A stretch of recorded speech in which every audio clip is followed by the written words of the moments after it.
Simple man walked into five-star hotel asking for help. Manager treated him badly, but receptionist was kind. What he did next surprised everyone.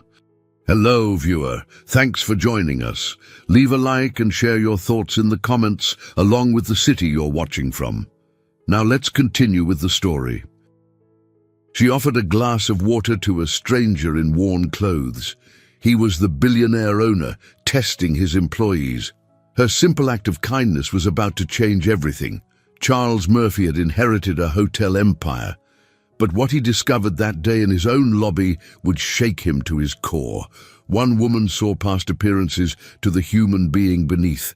Another saw only someone to dismiss and humiliate. In the marble halls of the Grandshire Metropolitan, where luxury meets judgment, two lives were about to collide in the most unexpected way. When the man in simple clothes returned the next morning in a $1,000 suit, someone would lose everything they thought they deserved. Someone else would gain everything they never dared to dream, because sometimes the most powerful person in the room is the one you least expect. And sometimes kindness is the most valuable currency of all. I am sorry, but this establishment caters to a very exclusive clientele. Margaret Sterling's voice carried the sharp edge of someone accustomed to wielding what little power she possessed. Perhaps you would be more comfortable at one of the budget motels downtown. Charles Murphy stood at the reception desk of the Grandshire Metropolitan, deliberately disheveled in a faded flannel shirt and worn jeans, a weathered backpack slung over his shoulder. His salt and pepper hair was purposely tousled, and he had not shaved in 2 days. To anyone observing, he appeared to be exactly what Margaret clearly believed him to be, someone who did not belong in a five-star hotel.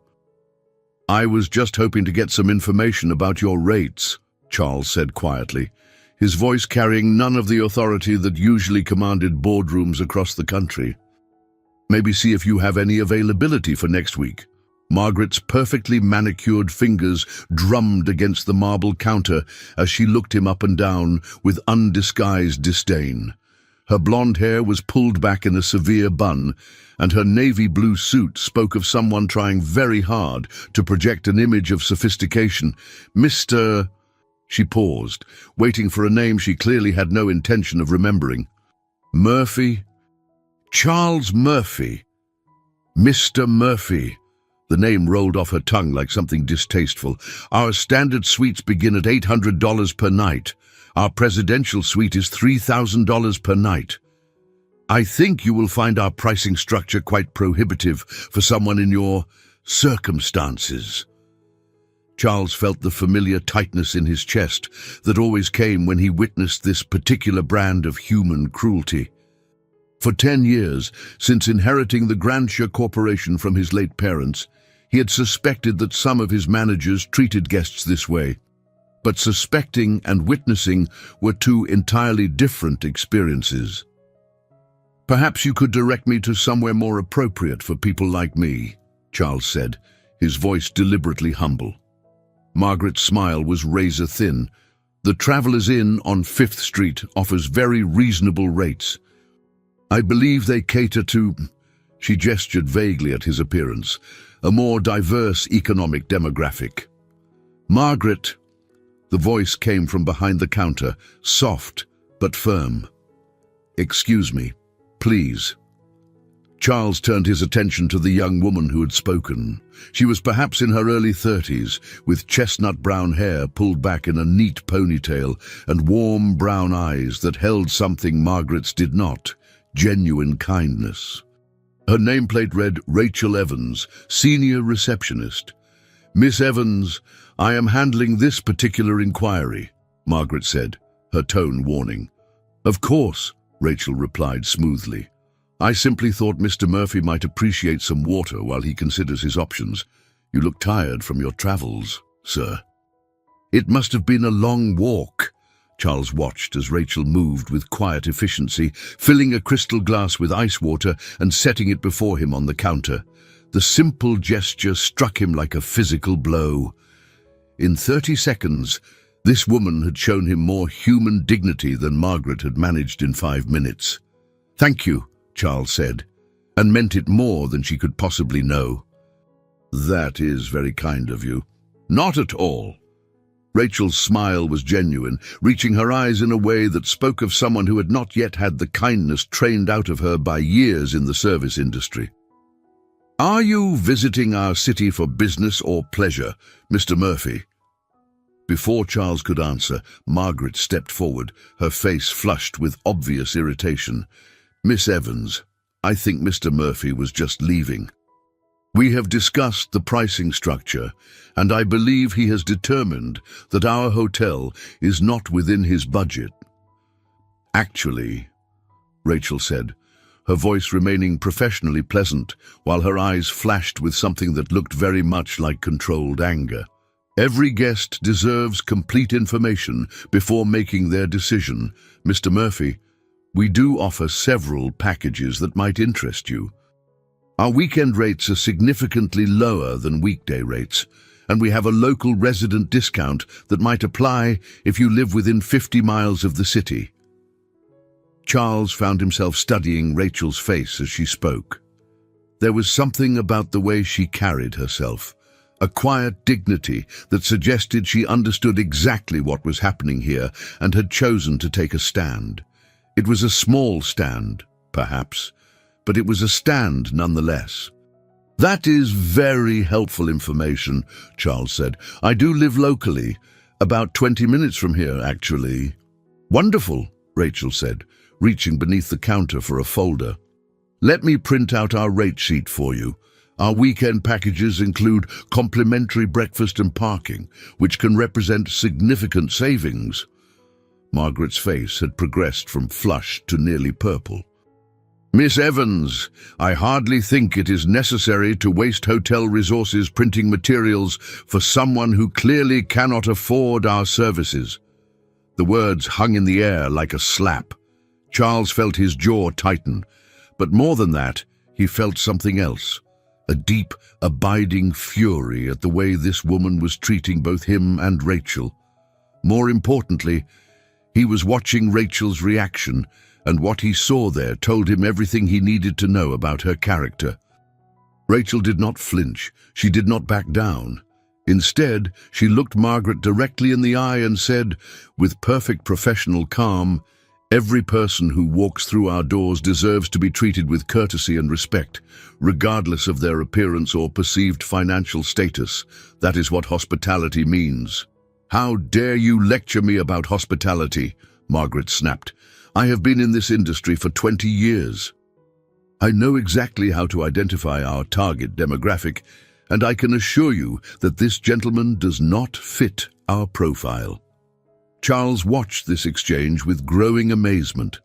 Rachel was risking her job to defend a complete stranger, and she was doing it with a grace and professionalism that spoke of genuine character. Meanwhile, Margaret was revealing herself to be exactly the kind of person who had no business working in hospitality, or perhaps working with human beings at all. "Your rate information, Mr. Murphy," Rachel said, sliding a folder across the counter to him. "Please take your time reviewing it. If you have any questions, I will be happy to help." Charles accepted the folder, noting that Rachel's hands were steady despite the obvious tension in the air. "Thank you, Miss Evans. You have been extraordinarily helpful." "It is my pleasure," Rachel said, and Charles believed she meant it. Margaret had apparently reached the end of her patience. "Security should remove this vagrant before he makes our legitimate guests uncomfortable. This is a 5-star establishment, not a homeless shelter." The words hit Charles like a physical blow, but they seemed to hit Rachel even harder. Her face went pale, and for the first time, her professional composure cracked slightly. "Margaret," she said, her voice very quiet, "that is completely inappropriate." "What is inappropriate?" Margaret said, her voice rising, "is allowing people like him to loiter in our lobby. He is clearly not a legitimate guest, and frankly, his presence is becoming disruptive to our actual paying customers." Charles glanced around the lobby, and noticed that Margaret's raised voice was indeed drawing attention from the handful of guests seated in the elegant sitting area. A well-dressed couple near the fireplace was watching the scene unfold with obvious discomfort, though whether they were uncomfortable with Margaret's behavior or his presence was unclear. "Perhaps I should go," Charles said quietly. "No," Rachel said firmly. "You have every right to be here. You came asking for information, and we are in the business of providing information to potential guests." The simple statement hit Charles with unexpected force. Here was a woman willing to put her job on the line for a principle, for the simple idea that all people deserved basic human dignity. In his 45 years, most of them spent in the rarefied air of extreme wealth, Charles had met very few people with that kind of courage. "Miss Evans," Margaret said, her voice dangerously low, "you are overstepping your authority. I suggest you return to your other duties and allow me to handle this situation appropriately." "And I suggest," Rachel said, matching Margaret's tone, but keeping her voice professional, "that we remember our hotel's commitment to exceptional service for all potential guests." Charles realized he was witnessing something remarkable, a battle for the soul of hospitality itself, played out over a simple request for information. And watching Rachel fight that battle, seeing the way she refused to compromise her principles, even in the face of direct insubordination charges, he felt something he had not experienced in years: genuine respect for another human being. "I will take this information with me," Charles said, holding up the folder. "Thank you again, Miss Evans. Your kindness means more than you know." "You are very welcome, Mr. Murphy. I hope you will consider staying with us in the future." As Charles turned to leave, he heard Margaret's voice behind him, pitched just loud enough for him to hear. "People like him do not belong in civilized society. I do not know what has gotten into you, Rachel, but this bleeding heart nonsense stops now." Charles paused at the entrance to the hotel, looking back over his shoulder. Rachel was standing perfectly straight behind the counter, her chin raised slightly, meeting Margaret's glare with quiet defiance.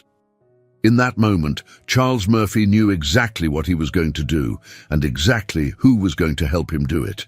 Tomorrow, he thought, things are going to change around here. The boardroom of the Grandshire Metropolitan had never been quite so silent. Charles Murphy stood at the head of the polished mahogany table, impeccably dressed in a charcoal grey suit that probably cost more than most people made in 6 months. His usually unruly hair was perfectly styled, and his green eyes held the kind of focused intensity that had built and maintained a business empire.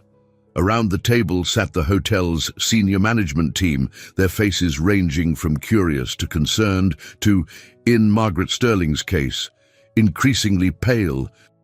She had recognized him the moment he walked into the room, and the recognition had hit her like a physical blow. "Ladies and gentlemen," Charles began, his voice carrying the quiet authority that came with absolute power. "Yesterday, I conducted what you might call an informal evaluation of our customer service protocols. I am here to share my findings."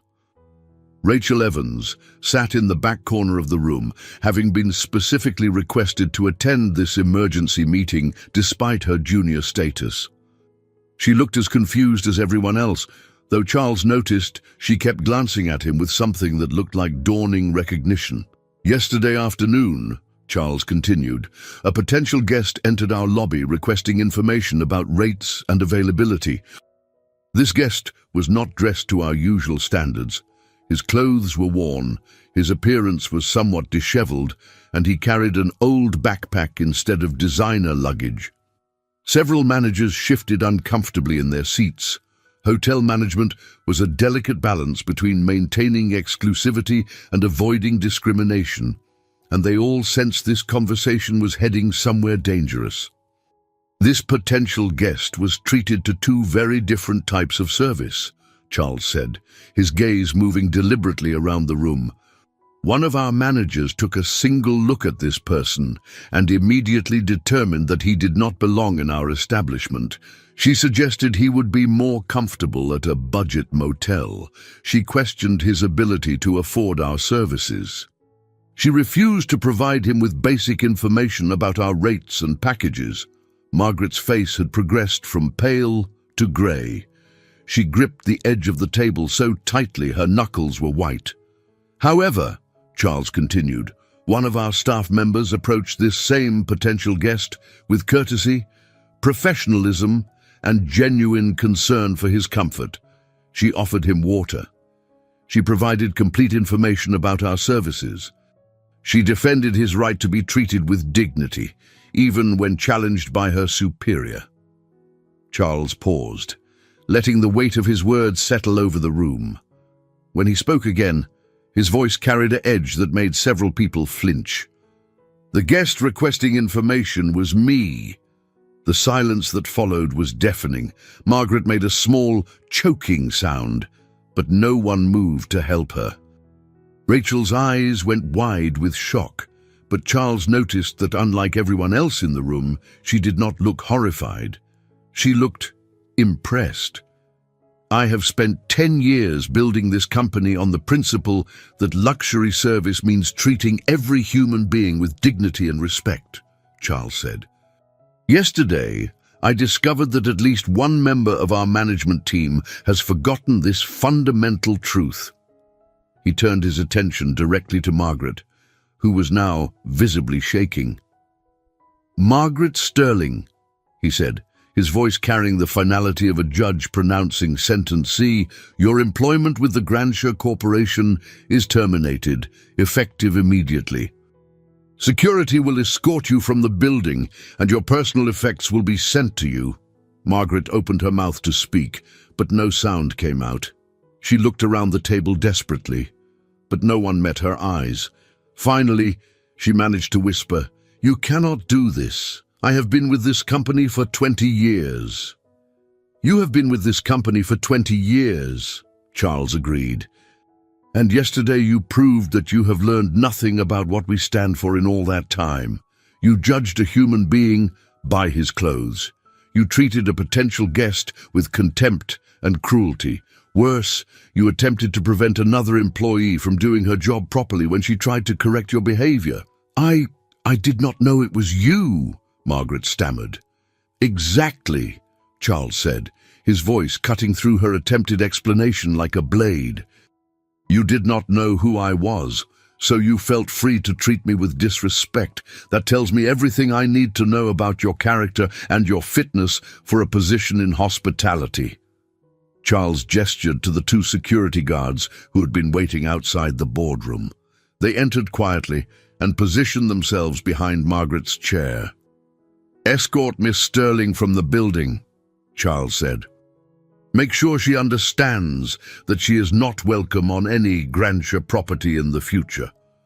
As Margaret was led from the room, her face a mask of shock and humiliation, Charles turned his attention to the rest of the staff, but his eyes found Rachel, who was sitting perfectly still in her chair, her face pale but her spine straight. This brings me to my second announcement, Charles said. Effective immediately, Rachel Evans is promoted to the position of General Manager of the Grandshire Metropolitan. If the first announcement had created silence, this one created an explosion of whispered conversations and shocked exclamations. Rachel herself looked as though she had been struck by lightning. Miss Evans, Charles said, speaking directly to her, yesterday you showed me what true hospitality looks like. You treated a stranger with kindness and respect, not because you knew who he was, but because that is who you are. You defended those principles, even when it put your job at risk. That is exactly the kind of character I want leading this hotel. Rachel stood slowly, her legs unsteady beneath her. Mr. Murphy, I do not understand. I am not qualified to be a general manager. I have never managed anything larger than the reception desk. You managed to maintain your integrity under pressure, Charles said. You managed to do the right thing when it would have been easier to do nothing.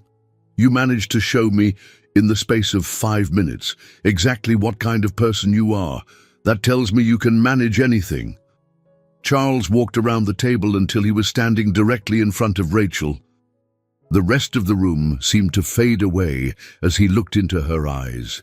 Miss Evans, I am offering you an opportunity to prove that character matters more than a resume. I am offering you the chance to show this entire hotel what real leadership looks like. But more than that, I'm asking you to help me build the kind of company where what happened yesterday never happens again. Rachel looked around the room at the faces staring back at her. Some looked supportive, others skeptical, a few openly hostile. But when her gaze returned to Charles, she saw something there that gave her courage, absolute confidence in her abilities. I accept, she said, her voice stronger than she felt. I accept the position, and I accept the responsibility that comes with it. Charles smiled, and Rachel realized it was the first time she had seen him smile since she met him. It transformed his entire face, making him look younger and somehow more approachable. Excellent, he said. Your first management meeting is this afternoon at 2 o'clock. We have a great deal of work to do. As the room began to empty, people filing out in small groups, their voices low with excited conversation. Charles remained behind with Rachel. You look terrified, he observed. I am terrified, Rachel admitted. Yesterday I was a receptionist. Today I am supposed to be running this entire hotel. I have no idea what I'm doing. Good, Charles said. The moment you think you know everything is the moment you stop learning. The moment you stop learning is the moment you become like Margaret. Rachel shuddered at the comparison. I never want to become like that. You will not, Charles said with absolute certainty. What you did yesterday, standing up for a stranger at risk to yourself, that is not something that can be taught. That comes from who you are at your core. Everything else, budgets, staffing, operations, those are just skills, and skills can be learned. Will you teach me? Rachel asked, the question coming out before she could stop herself. Charles looked at her for a long moment, and Rachel had the strange sensation that he was seeing something in her face that she was not aware of showing. Yes, he said finally. I will teach you everything I know about running a hotel. But I suspect you are going to teach me a few things as well. As Rachel left the boardroom, her mind reeling with the magnitude of what had just happened, she could not shake the feeling that her life had just changed in ways she could not even begin to understand. Behind her, Charles Murphy watched her go, and for the first time in 10 years of running the Grancher Corporation, he found himself looking forward to coming to work. The executive office that had belonged to Margaret Sterling for 3 years now belonged to Rachel Evans, though she felt like an imposter sitting behind the massive oak desk. Through the floor-to-ceiling windows, she could see the city spread out below her, and for a moment the vertigo was overwhelming. 24 hours ago, she had been taking reservation calls. Now she was supposed to be making decisions that affected the entire hotel. A soft knock on her door interrupted her spiral of self-doubt. "Come in," she called, grateful for any distraction from her churning thoughts. Charles Murphy entered carrying 2 cups of coffee and what appeared to be a stack of manila folders thick enough to serve as a weapon. He had removed his suit jacket and rolled up his sleeves. And somehow, this small concession to informality made him seem more approachable. "I thought you might need caffeine," he said, setting one of the cups on her desk, "and possibly a mild sedative, but coffee was easier to obtain." Despite her anxiety, Rachel found herself smiling. "Is it that obvious that I'm having a complete panic attack?" "Only to someone who has had a few panic attacks himself," Charles said, settling into one of the chairs across from her desk.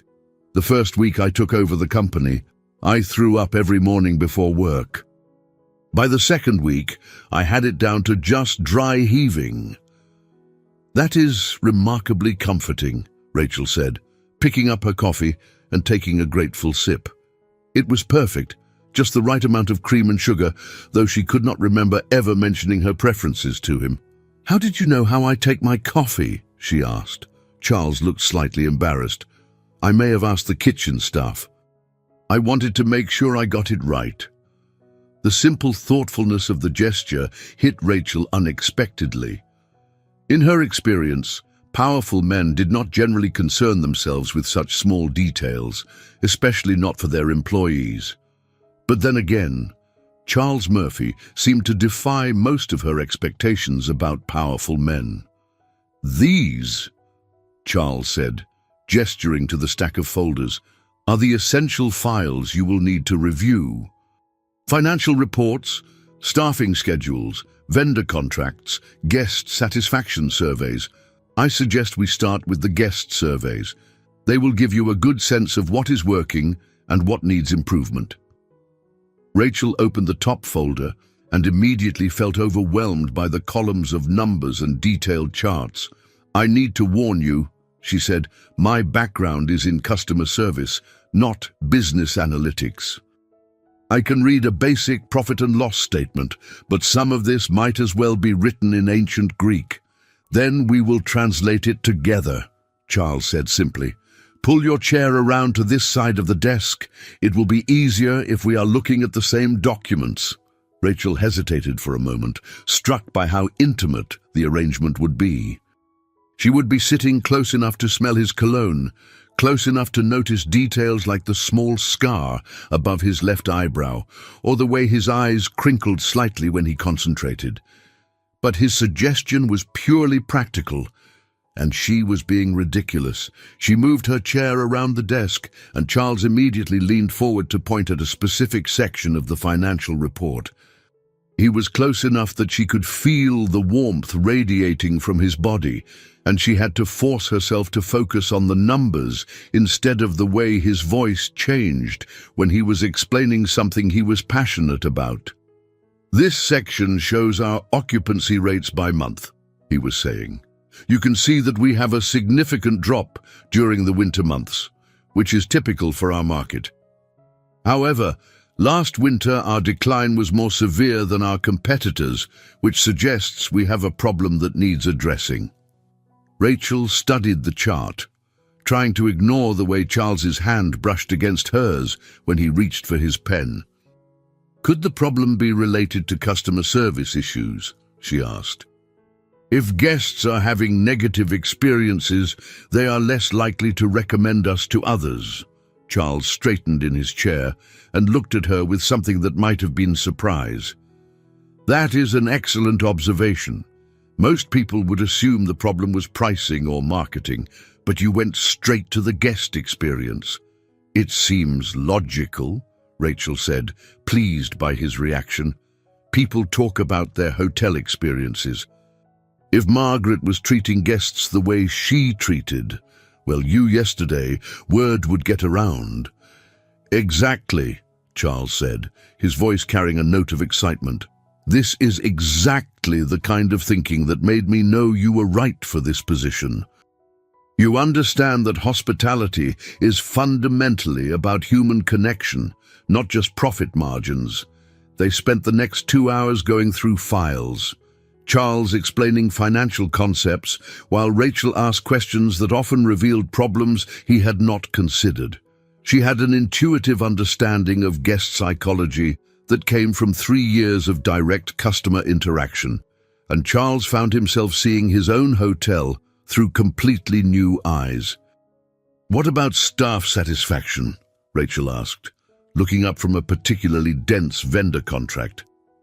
"If employees are unhappy, it shows in their interactions with guests. Have we done any surveys to see how people feel about working here?" Charles paused, his pen halfway to the paper. "No," he admitted. "We track performance metrics, but we have never formally asked employees about their job satisfaction." "That seems like something we should do," Rachel said. Especially given what happened with Margaret. If she was treating guests badly, there is a good chance she was treating staff badly too. You want to survey the entire hotel staff? Charles asked. I want to talk to them, Rachel said. Surveys can be intimidated by management. But if I sit down with small groups, informally, I think people will be more honest about their experiences. Charles found himself staring at her, struck by the simple wisdom of her approach. In his 10 years of running the company, he had become increasingly isolated from the day-to-day experiences of frontline employees. He made decisions based on reports and data, but Rachel was suggesting something radically different, actually listening to the people who did the work. That is brilliant, he said finally. Rachel blushed at the compliment. It is just common sense. You cannot fix problems you do not know about. Common sense is not as common as you might think, Charles said. I have sat through countless management presentations filled with complex strategies and expensive consulting recommendations, and none of them have been as insightful as what you just suggested. They were sitting very close together now, both leaning over the same document, and Rachel became acutely aware of the intimacy of the moment. The late afternoon sun was streaming through the windows, casting everything in a warm, golden light, and when Charles looked up from the papers, their faces were only inches apart. For a moment, neither of them moved. Rachel felt her breath catch in her throat as she noticed the way the light brought out the green in Charles's eyes. She could see the exact moment when his gaze dropped to her lips, and she felt her heart rate accelerate in response. Rachel, Charles said softly, and her name on his lips sounded different somehow, more personal, more intimate. Yes, she whispered, not trusting her voice at full volume. Charles seemed to catch himself then, pulling back slightly and clearing his throat. I think we have covered enough for today. You should go home and get some rest. Tomorrow will be your first full day as general manager, and it will be challenging. Rachel felt a mixture of disappointment and relief. The moment had been charged with something she was not quite ready to name, and while part of her had wanted to see where it might lead, the rational part of her brain knew that complications with her new boss were the last thing she needed. You are right, she said, moving back to her side of the desk and beginning to gather the folders. I should probably spend the evening reviewing these files. Rachel, Charles said, and something in his tone made her look up. You are going to be an exceptional manager. What happened yesterday, the way you stood up for what was right, that tells me everything I need to know about your character. Trust yourself. As Rachel left the office, her arms full of files and her mind full of questions, she could not shake the feeling that something significant had happened during those 2 hours. It was not just the work they had accomplished, or the confidence Charles had shown in her abilities. It was something more subtle, more personal. It was the way he had looked at her when he thought she was not paying attention, and the way her body had responded to his proximity. She was in trouble, she realized. She was attracted to her boss, the man who had just promoted her to a position she was not qualified for, the billionaire owner of the company who lived in a completely different world from hers. And based on that moment, when their faces had been inches apart, she suspected the attraction might not be entirely one-sided. As she waited for the elevator, Rachel caught her reflection in the polished doors and hardly recognized the woman looking back at her. 24 hours ago, she had been a receptionist worried about making her rent payment. Now she was the general manager of a luxury hotel and quite possibly falling for the most complicated man she had ever met. The elevator arrived with a soft chime, and as the doors closed behind her, Rachel had only one thought. Tomorrow was going to be very interesting indeed. Rachel's first crisis as general manager came at 7:30 in the morning, before she had even finished her first cup of coffee. The call came from the front desk manager, his voice tight with barely controlled panic. Miss Evans, We have a situation with the Pemberton wedding. The bride's suite flooded overnight due to a broken pipe, and the wedding is scheduled for 3 o'clock this afternoon. The bride is, well, she is not taking the news well. Rachel closed her eyes and took a deep breath. She had been on the job for exactly 16 hours, and already she was facing the kind of crisis that could destroy a hotel's reputation. Wedding disasters were the stuff of nightmares in the hospitality industry, the kind of stories that spread through social media like wildfire. "Where is she now?" Rachel asked, already reaching for her jacket. "The bridal suite on the 15th floor. But Miss Evans, I should warn you, she has been screaming for the past 20 minutes. She is demanding to speak to someone in charge, and she has threatened to sue us for emotional distress." Rachel felt her stomach drop, but she forced her voice to remain calm. "I will be right there. Have housekeeping assess the damage and give me a timeline for repairs. Also, get me a list of all available suites in the hotel, including the presidential suite, if it is empty." "The presidential suite is occupied by Mr. Murphy," the desk manager said hesitantly. "Then get me a list of every other available option," Rachel said. "I will handle Mr. Murphy if necessary." As Rachel rode the elevator to the 15th floor, she could hear the bride's voice echoing down the hallway. Amelia Pemberton, daughter of a prominent local businessman, had booked the Grandshire Metropolitan for what was supposed to be the social event of the season. The wedding had been featured in the society pages for months, and Rachel knew that any failure on the hotel's part would be public and devastating. She knocked gently on the door of the bridal suite and was immediately confronted by a young woman in a silk robe, her face red with tears and fury. "Are you the manager?" Amelia demanded.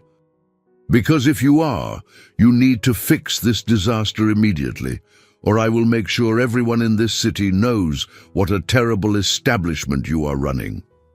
Rachel looked past Amelia into the suite and had to suppress a wince. Water damage had destroyed the hardwood floors, and the smell of mildew was already beginning to permeate the air. The bride's wedding dress, which had been hanging in the closet, was soaked through. "Miss Pemberton," Rachel said, her voice calm and professional, "I am Rachel Evans, the general manager. I am here to personally ensure that your wedding day is everything you dreamed it would be." "How can you say that?" Amelia's voice cracked with emotion. "My dress is ruined, my suite is destroyed, and my wedding is in 7 hours. This is supposed to be the most important day of my life, and you people have completely destroyed it." Rachel felt her heart go out to the young woman. Behind the anger and the threats, she could see genuine terror and heartbreak. This was not about being difficult or entitled. This was about a bride facing the potential ruin of a day she had been planning for 2 years. "Miss Pemberton," Rachel said gently, "may I come in? I would like to show you how we are going to fix this." Something in Rachel's tone seemed to penetrate Amelia's panic. She stepped aside, and Rachel entered the damaged suite, pulling out her phone as she did. "First," Rachel said, "we are going to move you to our finest available suite, which I will personally upgrade at no charge. Second, we are going to arrange for emergency dress cleaning and pressing by the city's best formal wear specialist. Third, we are going to ensure that every other aspect of your wedding is flawless." "But my dress," Amelia said, her voice breaking. "It is completely soaked. How can anyone fix that in 7 hours?" Rachel looked at the wedding dress, and she had to admit that it looked hopeless. But she had not survived 3 years in customer service by giving up at the first sign of difficulty. "Miss Pemberton, do you trust me to make some phone calls?" Rachel asked. "I cannot promise miracles, but I can promise that every resource available to this hotel will be focused on saving your wedding day." Amelia stared at her for a long moment, and Rachel could see the internal battle between hope and despair playing out on her face. "Okay," Amelia said finally. But if you cannot fix this, I really will sue you. This wedding cost my father $50,000, and I will not let it be ruined by your hotel's incompetence." Rachel spent the next 4 hours orchestrating what could only be described as a logistical miracle. She called in favors from vendors she had worked with during her years at the front desk.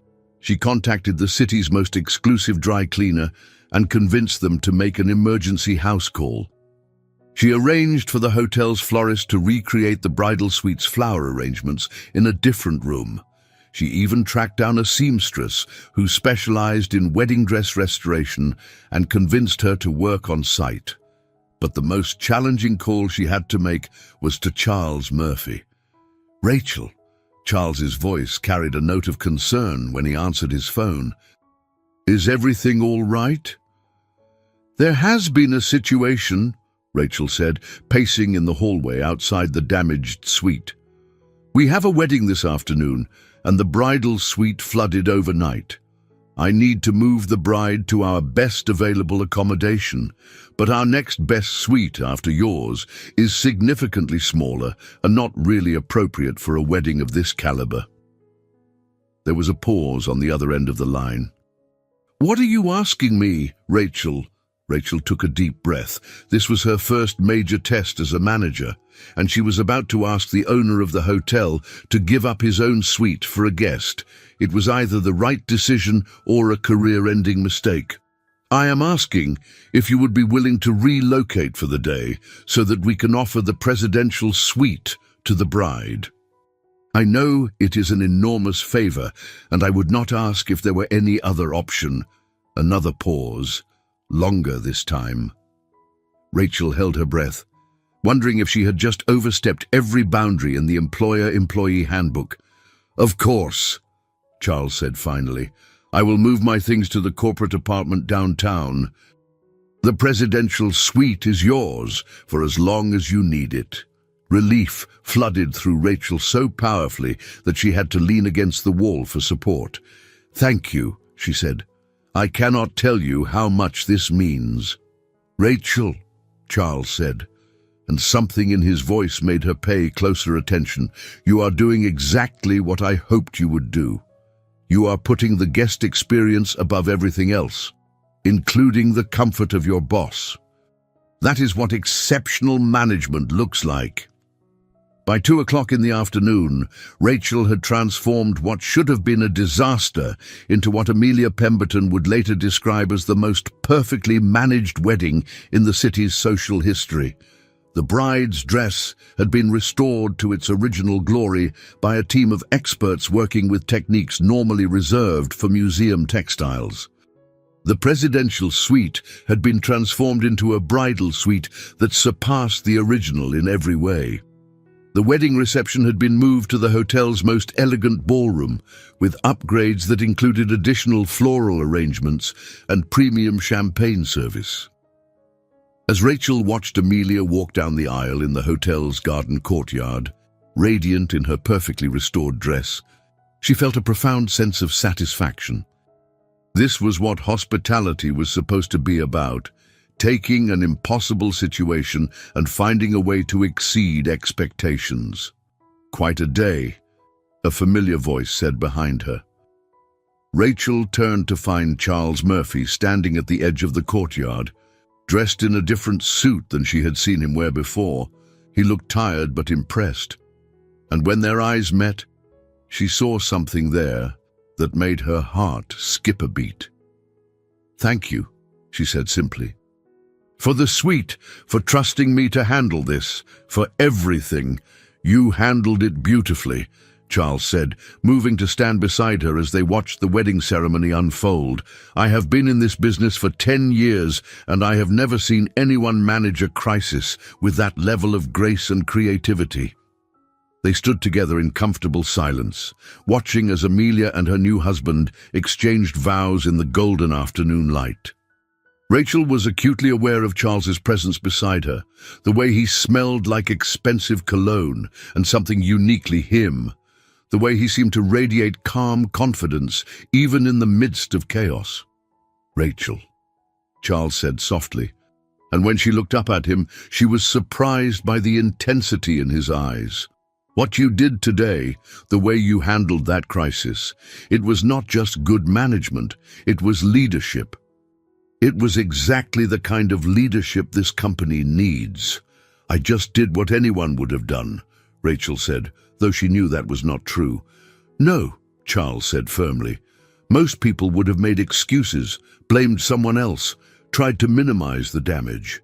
You took responsibility and found solutions. You put the guests' needs above your own comfort, above your boss's comfort, above everything else. That is not what anyone would have done. That is what someone exceptional would have done.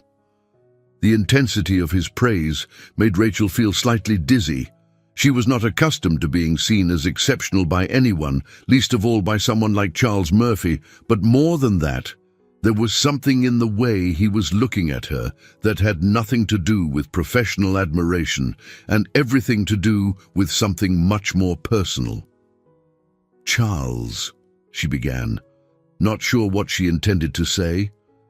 "I know," he said quietly, and somehow she knew he understood exactly what she was feeling. "I know this is complicated. I know there are professional boundaries that should not be crossed. But Rachel, I cannot pretend that what I feel for you is purely professional." The words hung between them like a confession, and Rachel felt her world tilt slightly on its axis. She had suspected, hoped, feared that her attraction was not one-sided, but hearing him say it out loud made it real in a way that was both thrilling and terrifying. "This could destroy everything," she whispered, glancing around to make sure no one could overhear them. "It could," Charles agreed. "Or it could be the beginning of something extraordinary." Before Rachel could respond, they were interrupted by Amelia Pemberton, still glowing from her wedding ceremony, approaching them with her new husband in tow. "Miss Evans," Amelia said, her voice bright with happiness, "I wanted to thank you again for saving my wedding." "What you did today was nothing short of miraculous." "It was my pleasure," Rachel said, forcing herself to focus on the bride instead of the man standing beside her whose words had just changed everything. "I hope you and your husband will be very happy."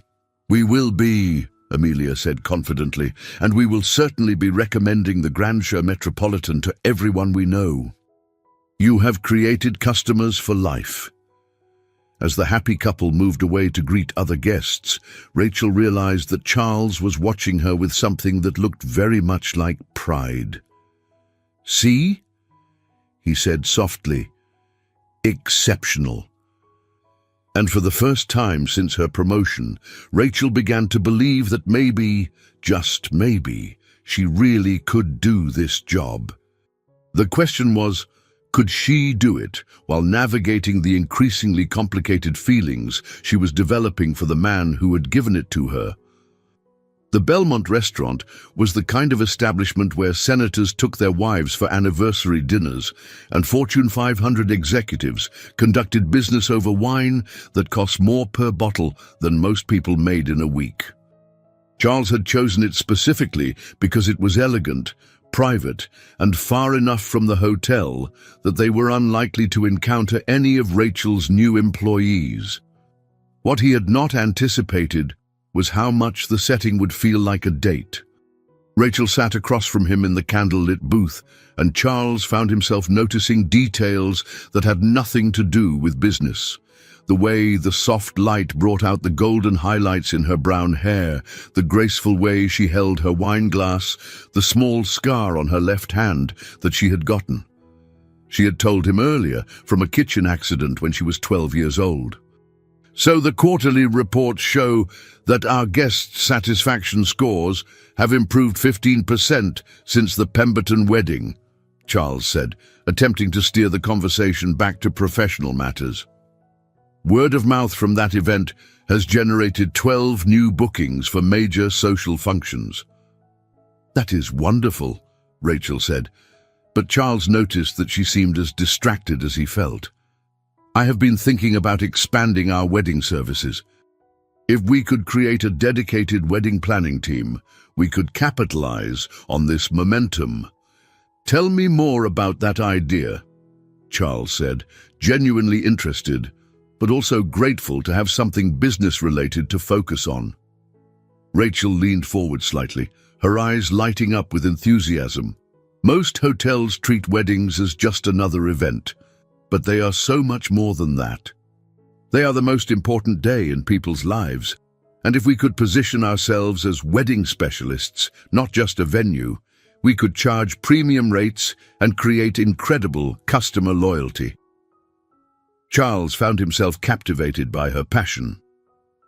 When Rachel talked about hospitality, her entire demeanor changed. She became animated, confident, radiant, with the kind of enthusiasm that could not be faked or taught. "What would a wedding planning team look like?" he asked. "A dedicated coordinator, obviously, but also partnerships with the best vendors in the city. Florists, photographers, musicians, cake designers, dress shops. If we could create a comprehensive service that handles every detail, brides would pay extra for the convenience and peace of mind." "That is a significant investment," Charles said, though he was already running the numbers in his head. "We would need to hire additional staff, establish vendor relationships, probably redesign some of our event spaces. The return on investment would be substantial," Rachel said confidently. "Premium weddings generate more revenue per square foot than any other type of event, and satisfied wedding clients become repeat customers for anniversaries, family celebrations, business functions." Charles realized he was staring at her again. There was something about the way Rachel approached business problems that fascinated him. She thought about hospitality holistically, seeing connections and opportunities that most managers missed. But more than that, she cared deeply about creating experiences that mattered to people, and that caring informed every decision she made. "You are brilliant," he said, the words slipping out before he could stop them. Rachel blushed, looking down at her plate. "I just think about what I would want if I were getting married." "Are you?" Charles asked, then immediately regretted the question. Are you planning to get married? Do you have someone—" He trailed off, realizing he was making the conversation awkward. "No," Rachel said quietly. "I was engaged once, about 5 years ago, but it did not work out. He said I was too focused on my career, too independent. He wanted someone who would make him the center of her universe." "That sounds like his loss," Charles said, and meant it. Rachel looked up at him, and Charles felt something pass between them that had nothing to do with business and everything to do with the growing awareness that they were a man and a woman sharing an intimate dinner. Not just a boss and employee discussing hotel operations. "What about you?" Rachel asked. "Have you ever been married?" Charles shook his head. "I came close once, right after I inherited the company. She was from a family in our social circle, very appropriate, very beautiful, very interested in my bank account and not particularly interested in me." "How did you figure that out?" Charles smiled ruefully. "She told me she thought we should spend our honeymoon touring my various hotel properties so she could start planning renovations. She had already picked out new furniture for the corporate offices and was discussing how to redecorate my house. It occurred to me that she was not marrying me. She was marrying my lifestyle." "That must have been devastating," Rachel said softly. "Actually, it was liberating," Charles said. "It made me realize that most of the people in my world are attracted to what I have, not who I am. It made me very careful about relationships." They sat in comfortable silence for a moment, both lost in their own thoughts. The restaurant hummed quietly around them, other couples and business associates conducting their own conversations. But Charles felt as though he and Rachel were in their own private bubble. "Charles," Rachel said finally, "what are we doing here?" The question hung between them, loaded with meaning. They both knew this dinner had stopped being about business the moment they sat down, maybe even before that. They both knew they were venturing into territory that could complicate everything they had built professionally. "I do not know," Charles admitted. "I told myself we were discussing your wedding planning proposal, but that is not entirely true, is it?" "No," Rachel said, meeting his eyes directly. "It is not." Charles reached across the table and took her hand, a gesture that was undeniably personal, undeniably intimate. Rachel did not pull away, and he felt a jolt of electricity at the contact. "Rachel, I need you to know that your job is secure, regardless of what happens between us personally.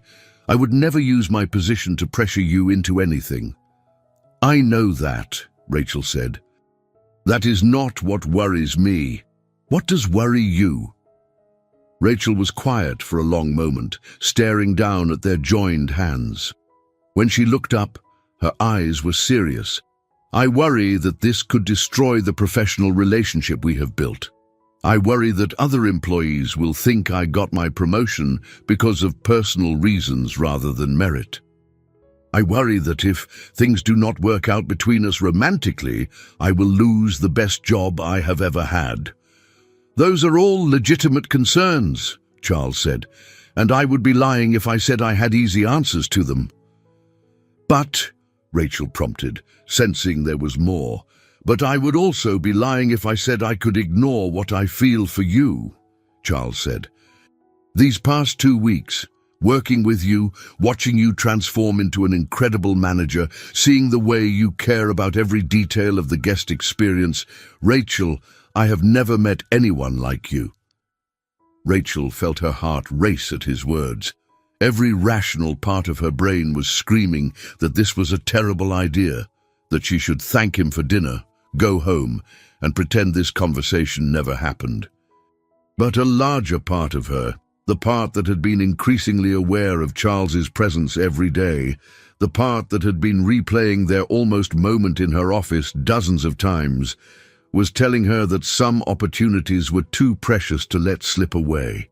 "What would this look like?" she asked quietly. "If we decided to explore this, how would we handle it?" "Very carefully," Charles said, "very privately, at least at first. We would need to establish boundaries between our professional and personal relationships. We would need to be absolutely certain that one never compromises the other."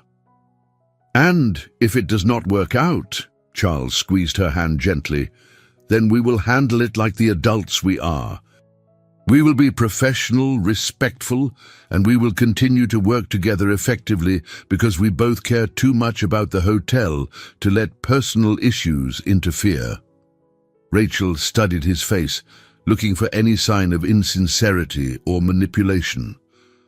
What she saw there was honesty, vulnerability, and something that looked very much like hope.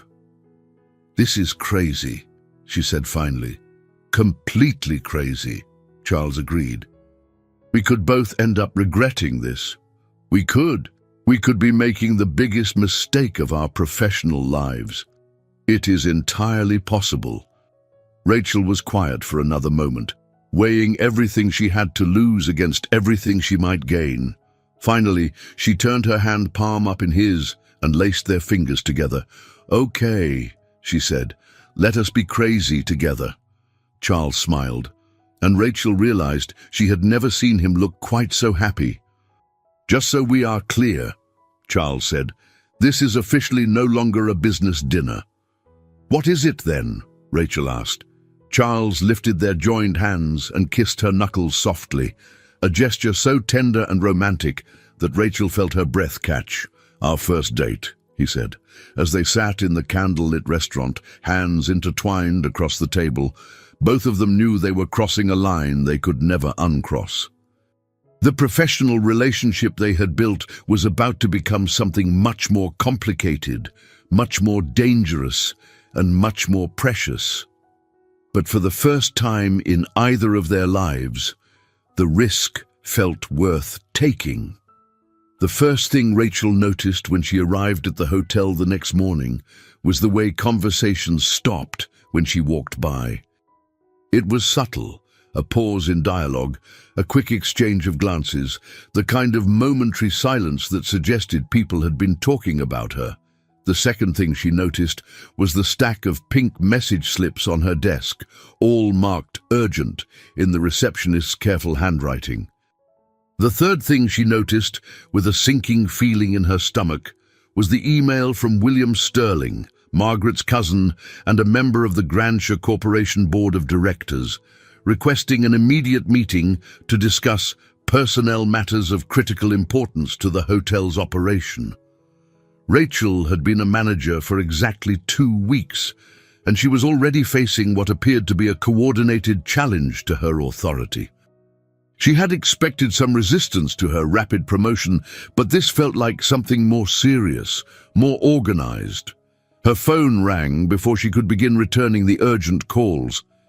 "Miss Evans," the voice was crisp, authoritative, and unmistakably hostile. "This is William Sterling. I believe you received my email." "Good morning, Mr. Sterling," Rachel said, forcing her voice to remain professional. "Yes, I did receive your message. When would you like to schedule our meeting?" "I am in the lobby now," William said.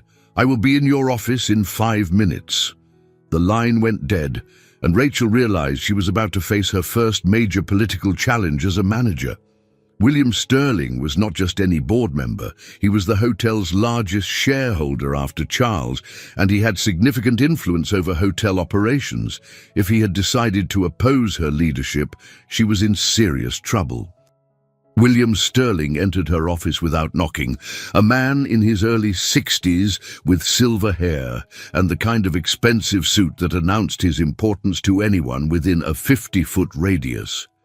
Behind him came 2 other men Rachel recognized as board members, though she had not yet been formally introduced to them. "Miss Evans," William said, settling into a chair without being invited. "We need to discuss some concerns that have come to my attention regarding your management of this hotel." Rachel remained standing behind her desk, a tactical decision that allowed her to maintain a position of authority, even though she felt anything but authoritative. "I am listening," she said. "It has been brought to my attention that you have been making significant operational decisions without proper board oversight," William continued. "The Pemberton wedding, for example, cost this hotel thousands of dollars in emergency services, vendor premiums, and suite upgrades. You exceeded your budget authority without consulting anyone. The alternative was a public relations disaster that would have cost us significantly more," Rachel replied calmly. "The Pemberton wedding has already generated 12 new bookings worth over $200,000 in revenue." "That is not the point," William snapped. "The point is that you are a receptionist who has been given a position far beyond her qualifications, and you are making decisions that should be made by someone with actual management experience." Rachel felt a flush of anger, but forced herself to remain calm. She had known this challenge was coming. Charles had warned her that some board members would question her promotion. What she had not expected was the personal nature of the attack. "I understand your concerns," she said carefully. "Perhaps we could schedule a formal review meeting where I can present my management plan and address any specific issues you might have." "There is no need for a formal review," William said, standing up and placing a folder on her desk. "The board has already made its decision. These are the termination papers. Your employment with the Grandshire Corporation is ended, effective immediately." Rachel stared at the folder as though it contained a venomous snake. "You cannot fire me," she said, her voice steady despite the panic rising in her chest. "Only Mr. Murphy has that authority." William smiled, and there was something coldly triumphant in his expression. "Mr. Murphy has delegated operational authority to the board for personnel matters below the executive level. Read your employment contract, Miss Evans. You will find that your position is subject to board approval, which has now been withdrawn." Rachel opened the folder with trembling hands and scanned the legal documents inside. The language was dense and full of corporate jargon, but the meaning was clear. The board of directors had voted to terminate her employment, and according to the terms of her management contract, they had the authority to do so. "This is about Margaret," Rachel said, the pieces suddenly falling into place. "This is revenge because I took her job." "This is about competence," William said coldly. "Margaret Sterling was a qualified, experienced manager who understood the importance of maintaining this hotel's exclusive reputation. You, on the other hand, are an idealistic child who thinks kindness is more important than profit margins." "I increased revenue by 15% in 2 weeks," Rachel said, her voice rising despite her efforts to remain calm. "And you did it by giving away services, upgrading guests for free, and spending money like it grows on trees," William replied. "That is not sustainable management, Miss Evans. That is charity work." Rachel felt the walls closing in around her. Everything she had worked for, everything she had achieved, was being taken away by men who had decided she did not deserve the opportunity she had been given. "What you are really angry about," she said, her voice quiet but clear, "is that someone like me proved that someone like Margaret was not necessary. You are angry that I succeeded without playing your political games or kissing your rings."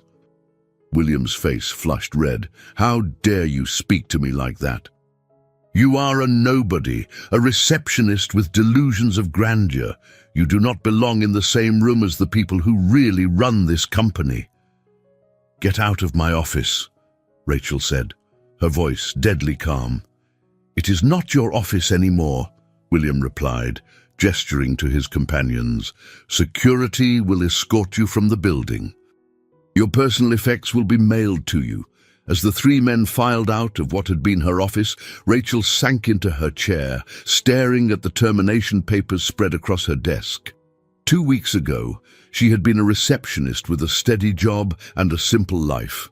Today, she was unemployed, humiliated, and facing the possibility that everything she had believed about merit and fairness was just naive idealism.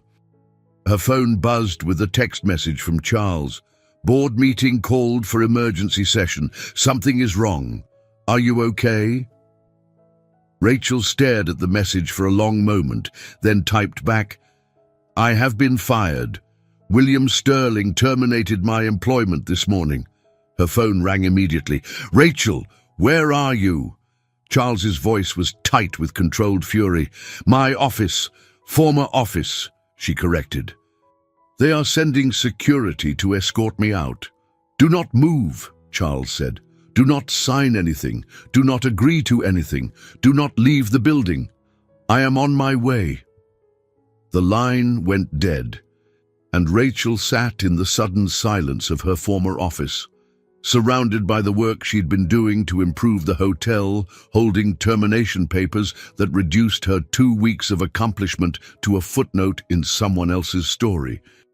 For the first time since Charles had offered her the promotion, Rachel wondered if Margaret Sterling might have been right about one thing. Maybe some people really did not belong in certain worlds, no matter how hard they worked or how much they achieved.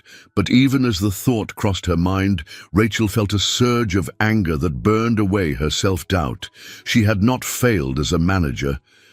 She had succeeded brilliantly, and the only reason she was being fired was because her success threatened people who had never had to earn their positions. If William Sterling wanted a fight, she decided he was going to get one. Charles Murphy burst through the office door with the kind of controlled fury that made seasoned business executives step aside in corporate hallways. His usually immaculate appearance showed signs of haste.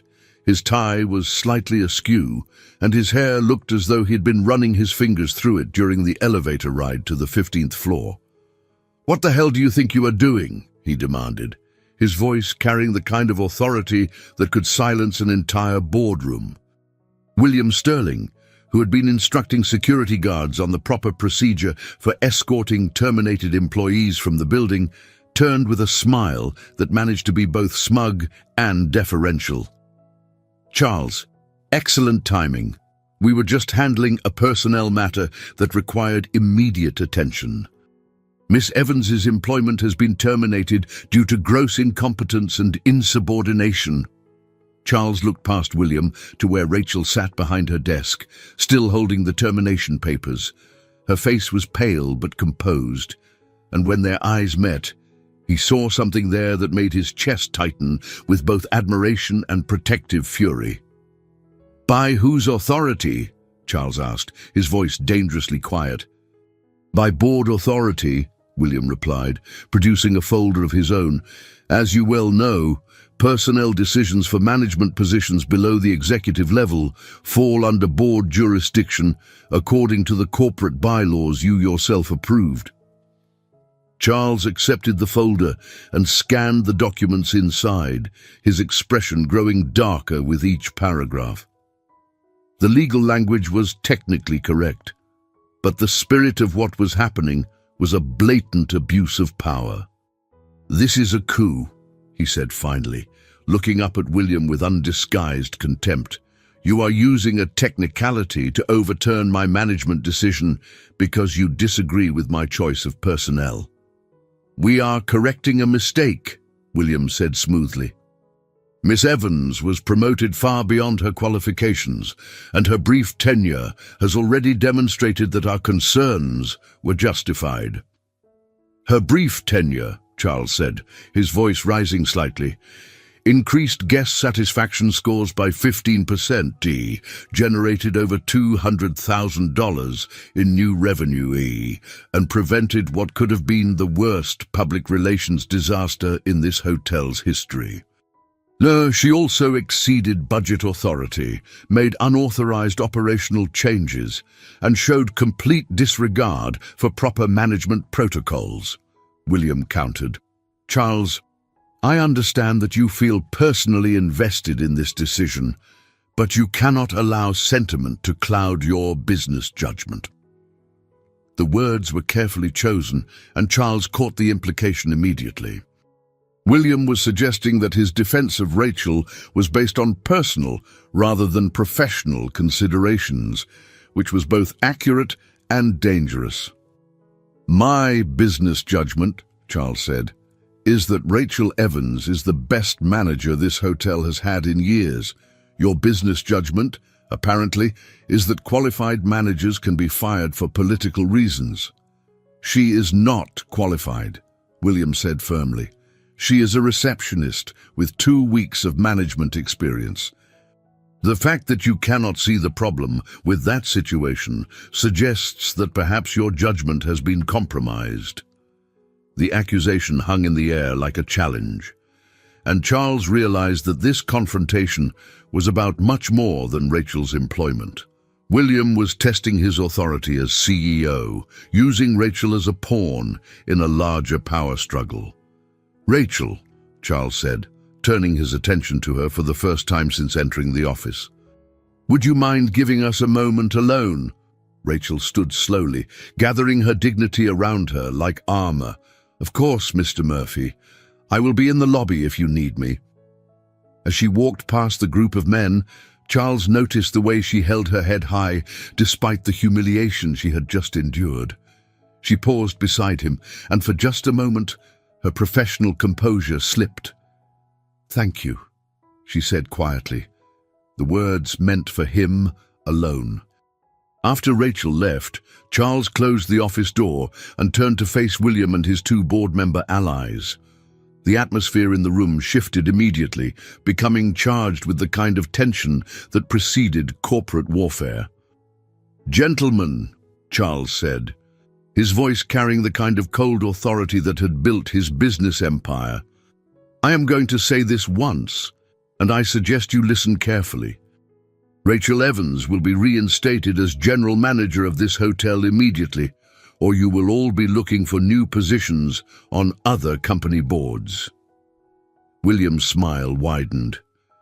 "I am afraid it is not that simple, Charles.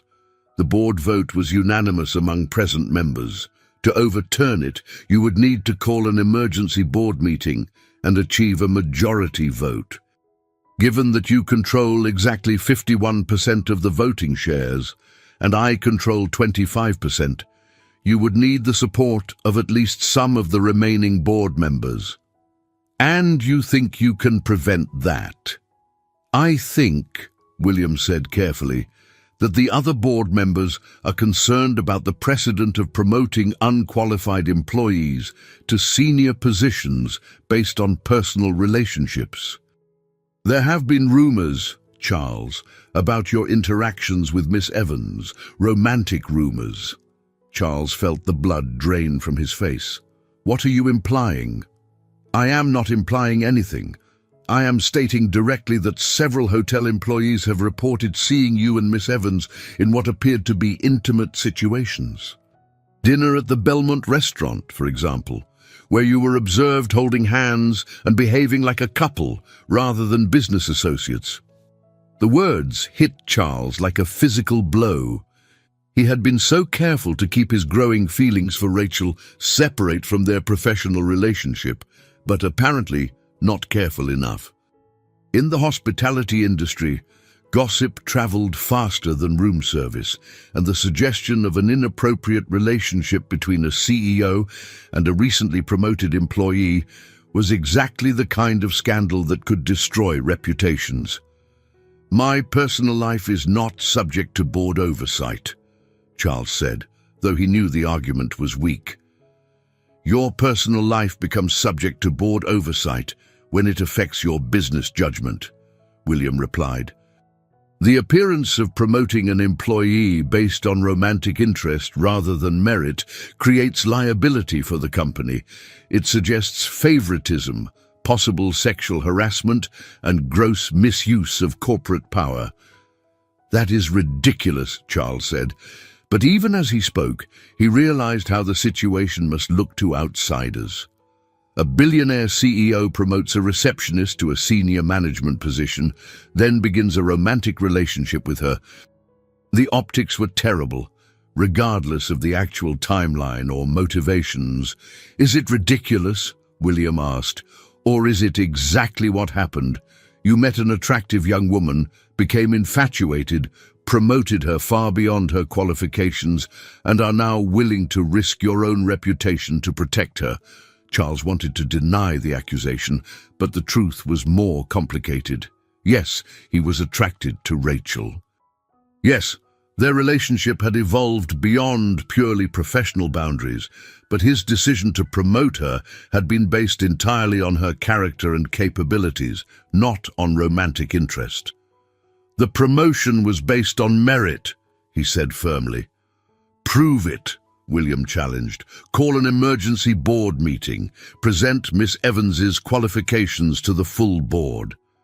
Let them vote on her reinstatement based on her professional credentials rather than your personal feelings. It was a trap, and Charles knew it. An emergency board meeting would force him to defend Rachel's qualifications in front of people who had already decided she was unworthy of the position. Worse, it would make their relationship public knowledge, subjecting both of them to scrutiny and gossip that could destroy their careers. Fine, Charles said after a long pause. I will call an emergency board meeting for tomorrow afternoon.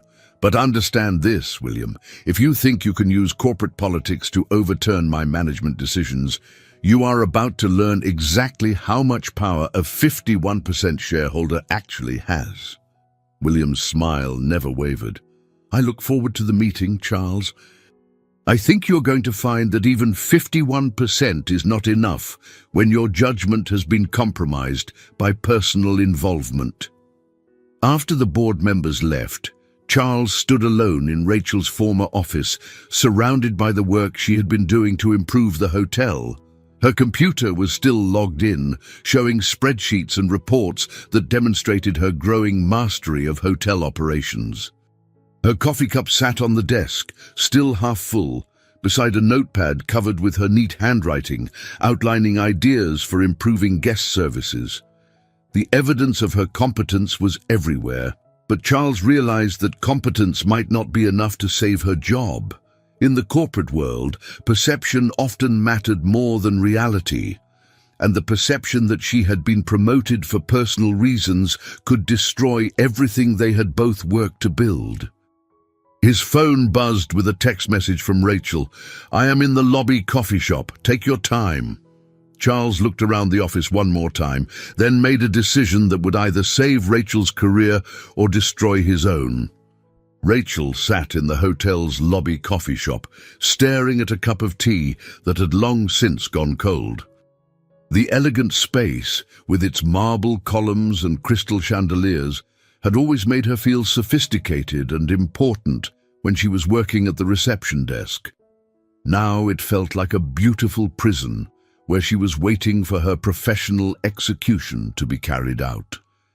The other hotel employees kept glancing in her direction when they thought she was not looking. Word of her termination had spread through the staff with the speed of gossip in a small town, and she could practically feel their whispered conversations. "Did you hear about Rachel? I always said she was promoted too fast. Charles Murphy must be furious." When Charles finally appeared in the coffee shop entrance, Rachel could tell immediately that the conversation with William Sterling had not gone well. His usual composed demeanor was slightly frayed around the edges, and there was a tightness around his eyes that suggested barely controlled anger. He slid into the chair across from her without saying anything, and for a moment they sat in silence while he seemed to gather his thoughts. "How bad is it?" Rachel asked finally. "Bad," Charles admitted. "William has orchestrated this very carefully. He has the votes to sustain your termination unless I can convince at least 2 other board members to change their minds." "And what are the chances of that?" Charles met her eyes directly. "Honestly, not good. William has been spreading rumors about our relationship. He is suggesting that your promotion was based on personal rather than professional considerations." Rachel felt her stomach drop. "What kind of rumors?" "That we have been romantically involved. That I promoted you because I was attracted to you, not because you were qualified for the position." The words hit Rachel like a slap. She had known this was a risk when they decided to explore their attraction to each other, but she had not anticipated how quickly and completely it could be weaponized against them. "This is exactly what I was afraid of," she said quietly. "Every success I achieve will be attributed to your favoritism. Every decision I make will be questioned because people think I'm sleeping my way to the top. Rachel, you earned that promotion," Charles said firmly. "Your performance over the past 2 weeks has proven that beyond any doubt." "Has it?" Rachel asked, her voice bitter. "Or have I just been playing dress-up in a job that was never really mine? Maybe William is right. Maybe I am just a receptionist with delusions of grandeur." Charles reached across the table and took her hand, a gesture that felt both comforting and dangerous, given their current circumstances. "Do not let them do this to you," he said. "Do not let them convince you that you are not worthy of the success you have earned. What William is doing is not about your qualifications. It is about power and politics, and his inability to accept that someone like you can be better at this job than someone like Margaret." Rachel looked down at their joined hands, acutely aware that anyone in the coffee shop could see them and draw their own conclusions. "Charles, maybe we should stop this. Maybe I should just take the termination and find another job.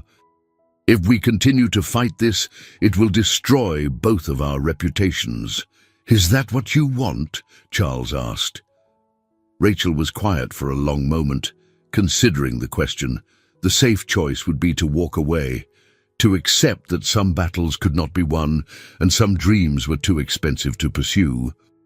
But as she looked around the lobby, seeing the hotel she had come to love, thinking about the staff who had started to trust her leadership and the guests whose experiences she had been working to improve, she realized that walking away was not really an option. "No," she said finally, "I want to fight. I want to prove that I deserve this job, not because of who I know, but because of what I can do." Charles smiled, and Rachel realized it was the first genuine smile she had seen from him since this crisis began. "Good," he said, "because I have a plan. It is risky, and it might backfire spectacularly, but if it works, it will not only save your job, but also prove to the board that you are exactly the kind of manager this company needs." "What kind of plan?" Charles glanced around the coffee shop, then leaned forward and lowered his voice. "I'm going to give you the chance to prove yourself in front of the entire board. Tomorrow afternoon, when they meet to discuss your termination, you are going to present a comprehensive management plan for the hotel. You are going to show them projections, strategies, and innovations that demonstrate not just your competence, but your vision for the future. Charles, I have been on the job for 2 weeks. I do not have enough experience to present a comprehensive management plan to a hostile board." "Then we will develop one together," Charles said. "Tonight, we will work through the night if necessary, analyzing every aspect of the hotel's operations, identifying opportunities for improvement, creating a presentation that will make it impossible for them to deny your qualifications." Rachel stared at him, amazed by his faith in her abilities and terrified by the magnitude of what he was proposing. "And if I fail, if the presentation is not good enough to convince them, then we will both go down fighting," Charles said simply. "But Rachel, I do not think you are going to fail. I have watched you work for 2 weeks, and I have seen you handle challenges that would defeat most experienced managers. You have something that cannot be taught or learned from a textbook, the ability to see what guests really need, and the courage to do whatever it takes to provide it." They spent the rest of the afternoon in Charles's corporate apartment, a luxurious space on the top floor of a downtown high-rise that Rachel had never seen before. The apartment was elegant but impersonal, all expensive furniture and artwork that spoke of money but not of the man who lived there. "You do not spend much time here, do you?" Rachel observed as they spread financial reports and operational data across the dining room table. "Not really," Charles admitted.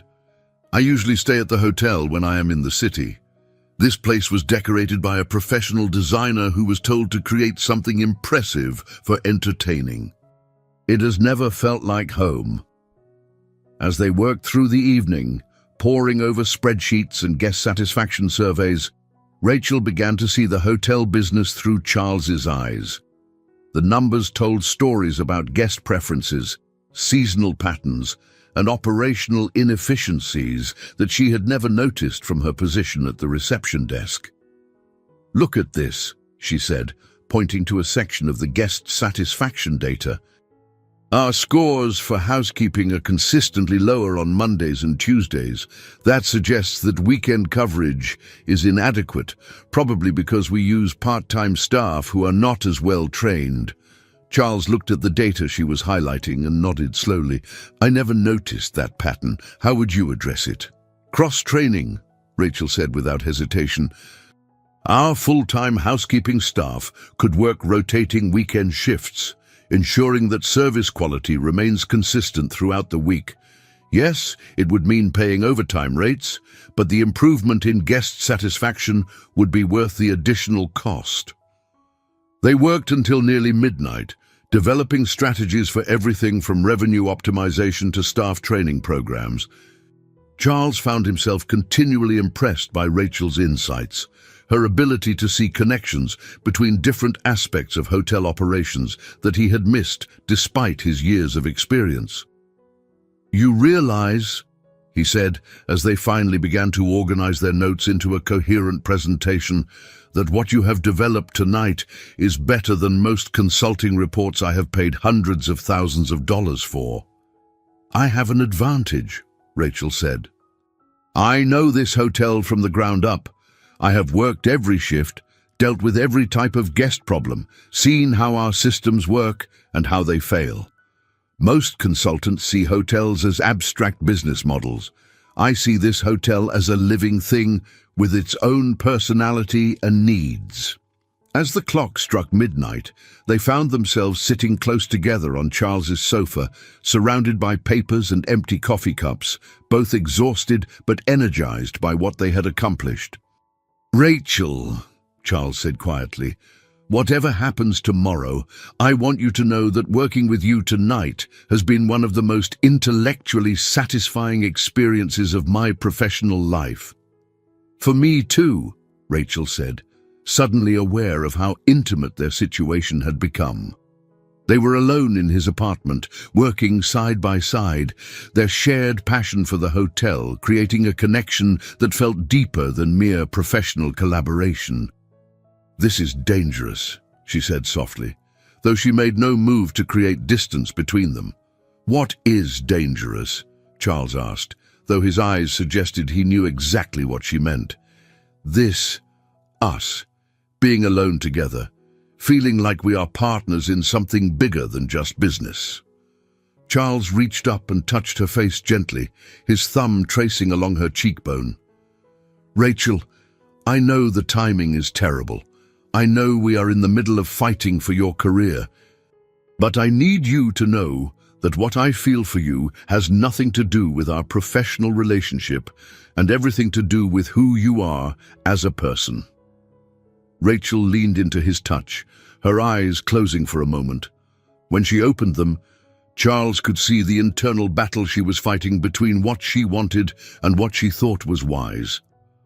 "Charles, if we do this, if we cross this line tonight, there is no going back. Tomorrow, when I am standing in front of that board trying to prove I am qualified for my job, they will be looking for any sign that my relationship with you is influencing my career." "I know," Charles said, "and if you want to wait, if you want to keep our relationship purely professional until this crisis is resolved, I will understand." Rachel studied his face, seeing the sincerity there, the willingness to put her needs above his own desires. It was exactly that quality, his ability to put her success before his own comfort, that made her realize how completely she had fallen for him. "I do not want to wait," she said quietly. Charles smiled, and this time there was nothing uncertain or conflicted about his expression. "Neither do I." When he kissed her, it was gentle at first, tentative, as though he was giving her time to change her mind.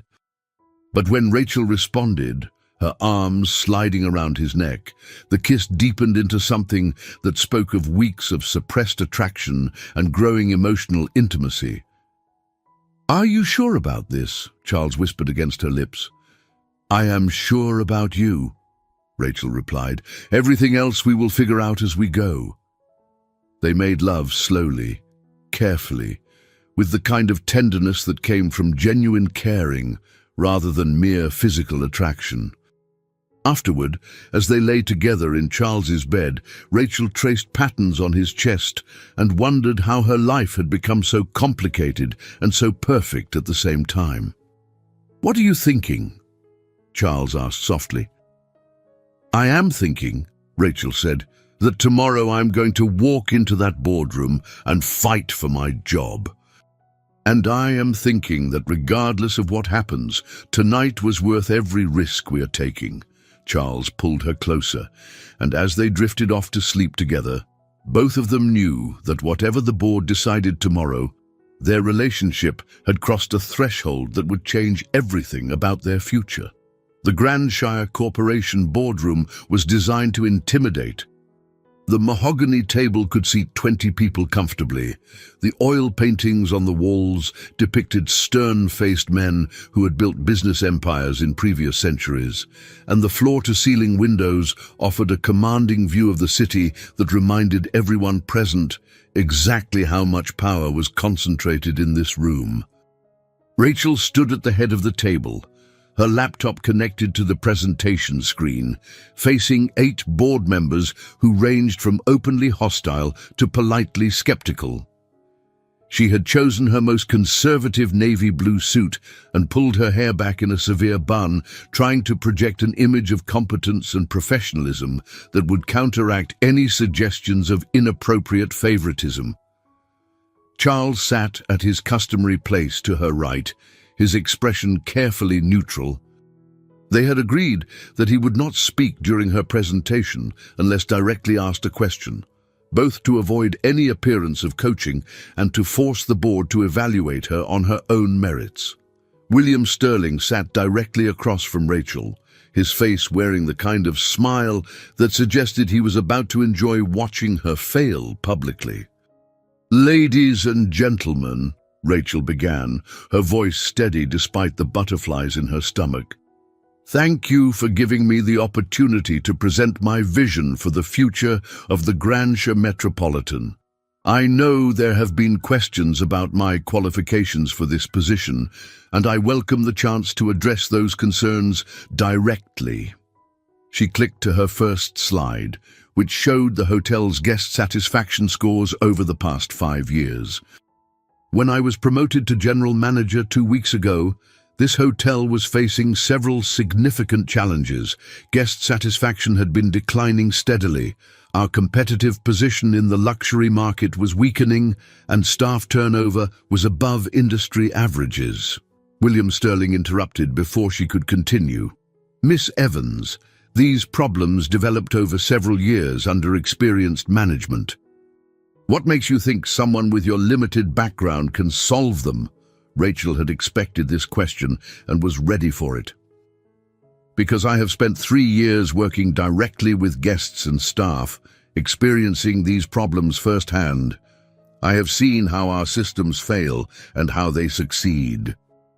I understand the disconnect between our executive strategy and our operational reality." She clicked to the next slide, which showed detailed operational data that she and Charles had analyzed the night before. For example, our housekeeping satisfaction scores drop significantly on weekends when we rely on part-time staff. Our guest complaints spike during shift changes when communication between departments breaks down. Our repeat customer rate is lowest among guests who stay during our busiest periods when our staff is most stressed. "Anyone can identify problems," another board member said dismissively. "What solutions are you proposing?"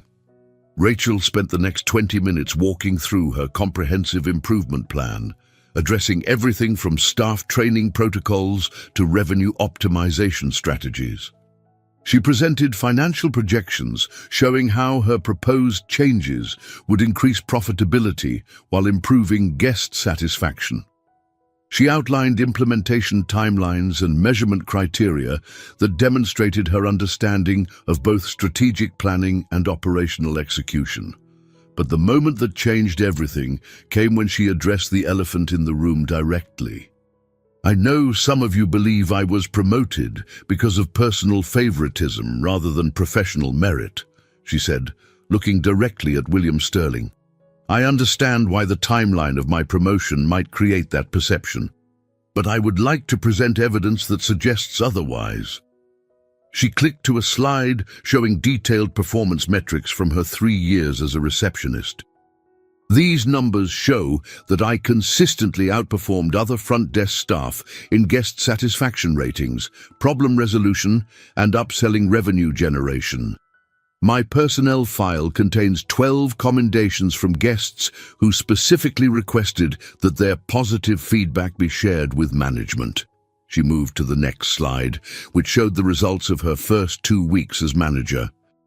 "Since my promotion, guest satisfaction scores have increased 15%, revenue has increased 12%, and we have booked over $200,000 in new business directly attributable to improved service quality. These results are not accidental, and they are not because I am lucky. They are because I understand what this hotel needs to succeed." The room was silent as board members studied the data she had presented. Rachel could see some of them beginning to look uncertain about their predetermined opposition to her leadership. "Furthermore," Rachel continued, I would like to address the suggestion that my personal relationship with Mr. Murphy has influenced my professional advancement. Charles tensed slightly in his chair, but Rachel had insisted on addressing this issue directly rather than pretending it did not exist. Mr. Murphy and I have developed a personal relationship, she said simply. We have been honest about that fact, and we have been careful to maintain appropriate professional boundaries. However, I want to be absolutely clear about the timeline. Our personal relationship began after my promotion, not before. The decision to promote me was based entirely on my professional performance and potential. William Sterling leaned forward in his chair. That is a convenient claim, Miss Evans, but how can we verify the timeline? Because, Rachel said, clicking to her final slide, I can provide documented evidence of every interaction Mr. Murphy and I had prior to my promotion. Security camera footage, email records, personnel files, witness statements from other employees. The record will show that before the day he offered me this position, we had exactly 4 conversations, all of them brief and entirely professional. The slide showed a detailed timeline of her interactions with Charles, including dates, times, and witnesses. It was thorough, comprehensive, and completely exonerating. The suggestion that I was promoted for personal reasons is not just false, Rachel continued. It is insulting to both of us. It suggests that Mr. Murphy would risk his company's success for personal gratification, and it suggests that I would accept a position I had not earned. Neither of those things is true. She closed her laptop and looked around the table at the 8 board members who would decide her fate. I'm not asking you to ignore my lack of traditional management experience. I'm asking you to consider whether traditional experience is what this hotel needs. I'm asking you to evaluate me based on my results, my vision, and my commitment to excellence. And I'm asking you to decide whether you want a manager who plays political games and maintains the status quo, or a manager who fights for every guest, every employee, and every opportunity to exceed expectations. The silence that followed was profound. Rachel had laid everything on the table: her competence, her integrity, her vision for the hotel's future. There was nothing more she could say, nothing more she could prove. Thank you, Miss Evans, the board chairman said finally. If you would please wait outside while we deliberate. As Rachel gathered her materials and left the boardroom, Charles caught her eye and gave her an almost imperceptible nod of approval. Whatever the board decided, she had represented herself with dignity and professionalism that left no doubt about her qualifications. In the hallway outside the boardroom, Rachel sat in an elegant chair that cost more than most people's monthly rent, and tried not to think about what would happen if the board voted to sustain her termination. She had given everything she had to that presentation, and if it was not enough to save her job, she was not sure what her next step would be.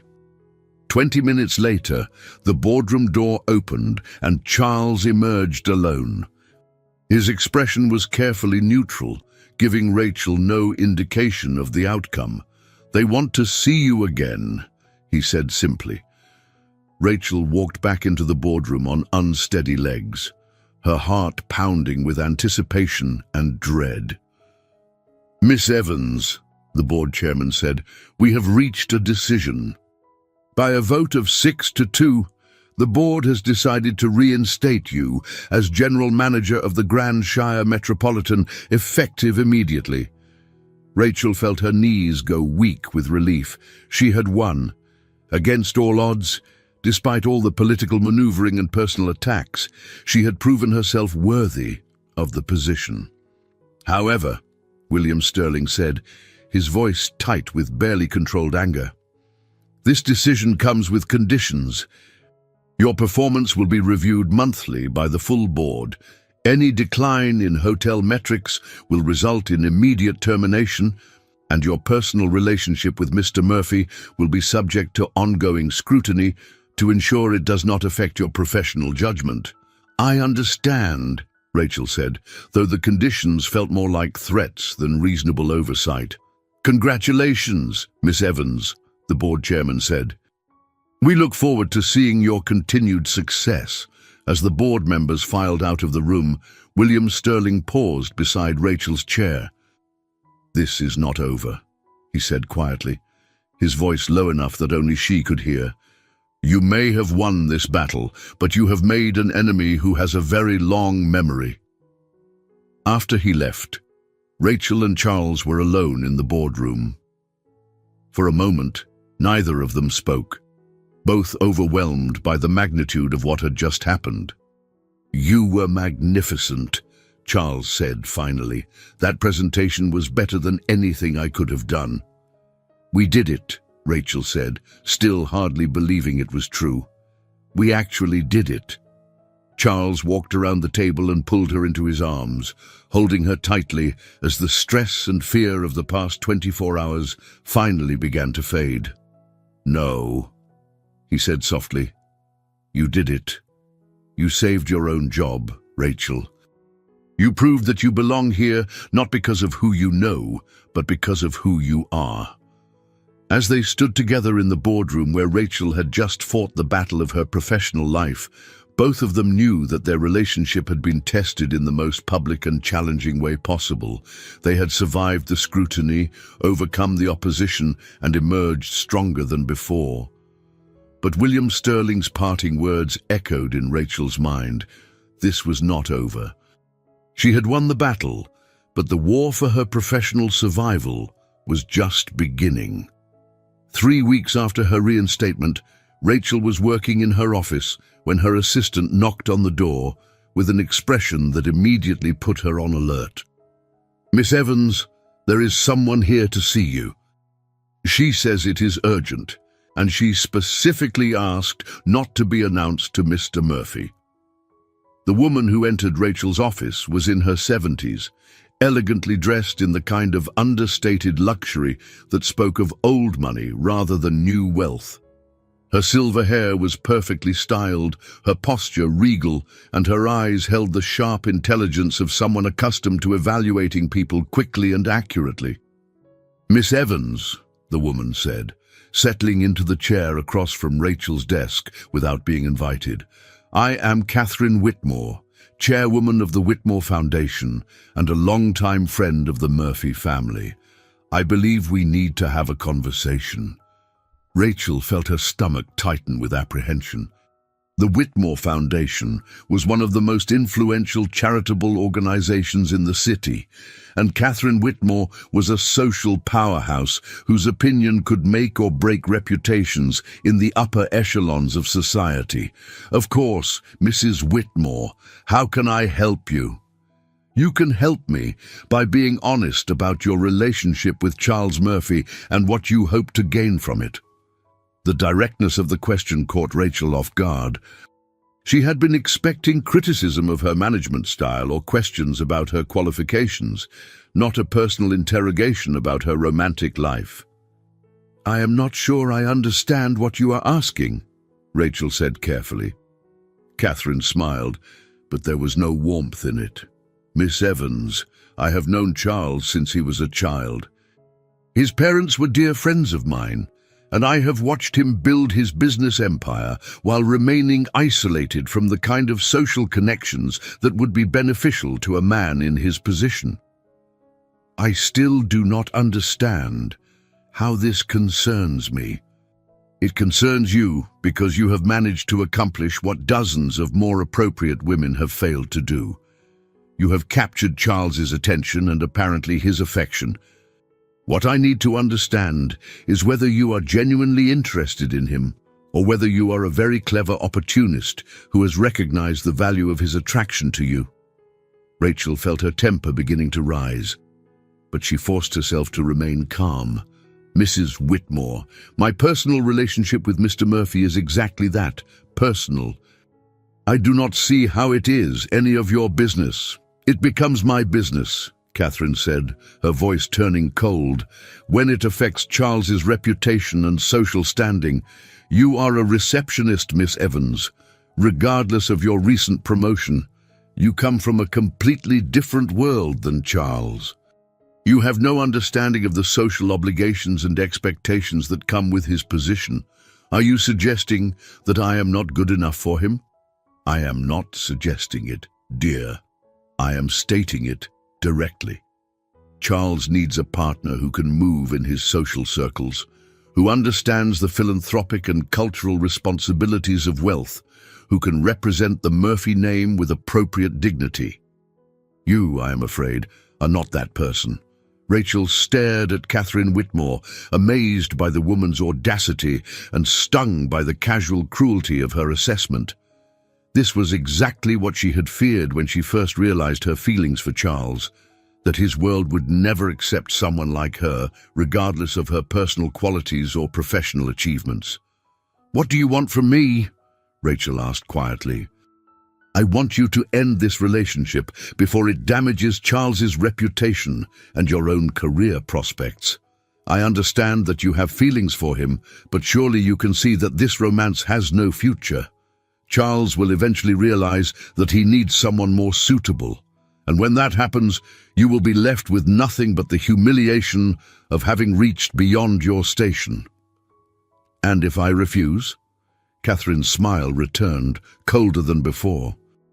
"Then you will discover exactly how difficult life can become for someone who lacks the social connections necessary to protect herself.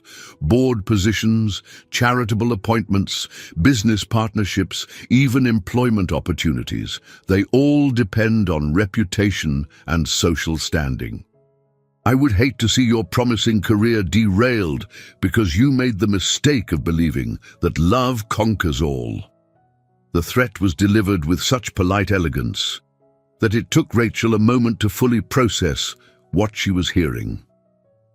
Catherine Whitmore was offering her a choice: end her relationship with Charles voluntarily, or face systematic social and professional destruction.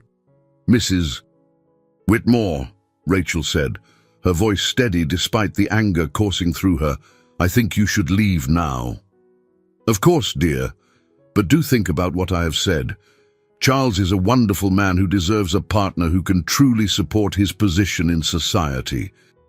You seem like a nice girl, but sometimes the kindest thing we can do for someone we care about is to step aside and let them find happiness with someone more appropriate." After Catherine left, Rachel sat alone in her office, staring out the window at the city below. The conversation had shaken her more than she wanted to admit, not because of the threats, but because of the kernel of truth in Catherine's words. She was from a different world than Charles. She did not understand the social expectations and obligations that came with his wealth and position. She had no experience with charity galas and country club politics, and the kind of sophisticated social dynamics that were second nature to people born into privilege. Her phone buzzed with a text from Charles. "Dinner tonight. I have something I want to discuss with you." Rachel stared at the message for a long moment, then typed back, "Of course. Your place or mine?" "Mine, 8 o'clock, and Rachel, I love you." The words on the screen made her heart race and her stomach sink at the same time. Charles loved her. He had never said it before, though she had sensed his feelings growing deeper over the past few weeks, and she loved him too, completely and desperately and probably foolishly. But Catherine Whitmore's words echoed in her mind. Sometimes the kindest thing we can do for someone we care about is to step aside and let them find happiness with someone more appropriate. As Rachel tried to focus on the financial reports spread across her desk, she could not shake the feeling that her happiness was about to collide with reality in the most devastating way possible. Charles's corporate apartment had been transformed since the last time Rachel visited. The impersonal designer furniture had been supplemented with personal touches that made the space feel like a home rather than a showplace. Books scattered on the coffee table, family photographs on the mantel, a throw blanket draped over the sofa that looked soft and inviting rather than decorative.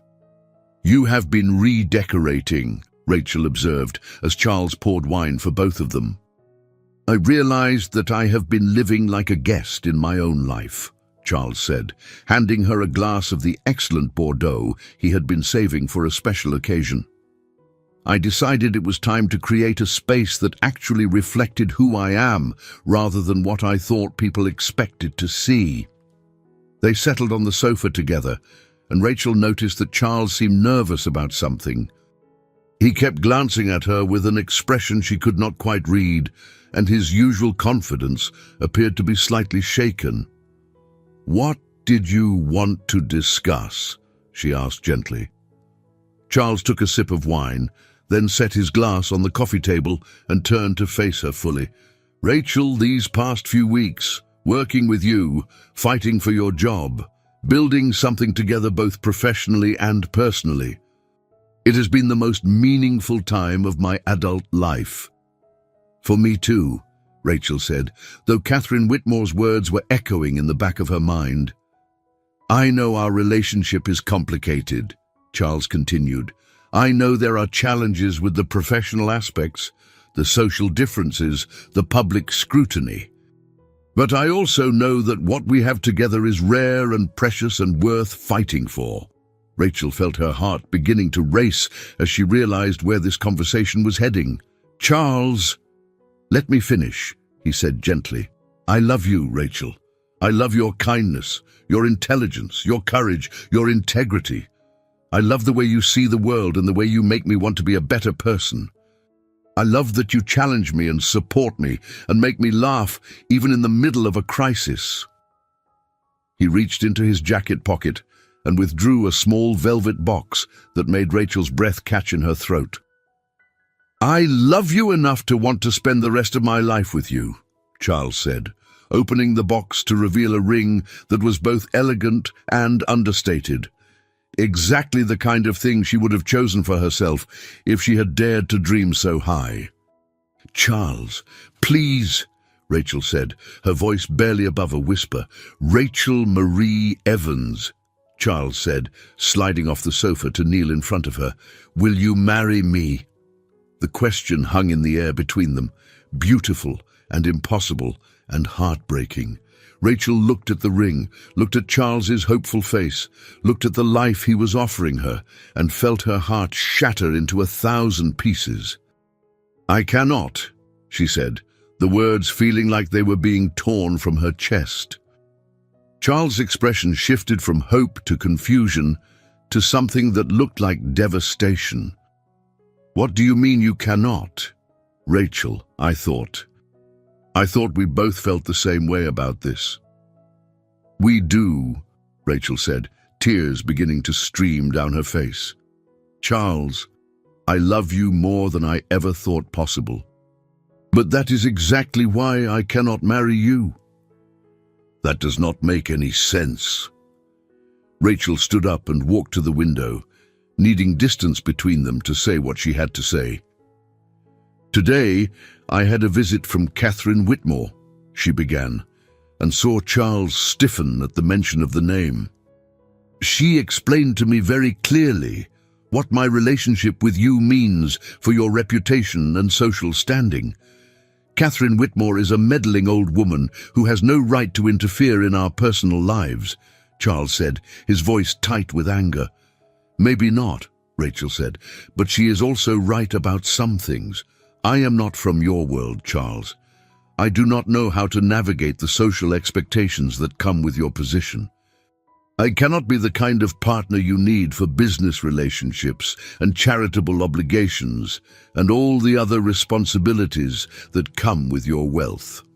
"I do not care about any of that," Charles said, standing and moving toward her. "Rachel, the social obligations and expectations are just games that people play. What matters is what we have together." "But it does matter," Rachel said, turning to face him with tears still flowing down her cheeks. "Your reputation affects your business. Your business affects hundreds of employees and thousands of customers. If our relationship damages your standing in the community, it hurts more than just us.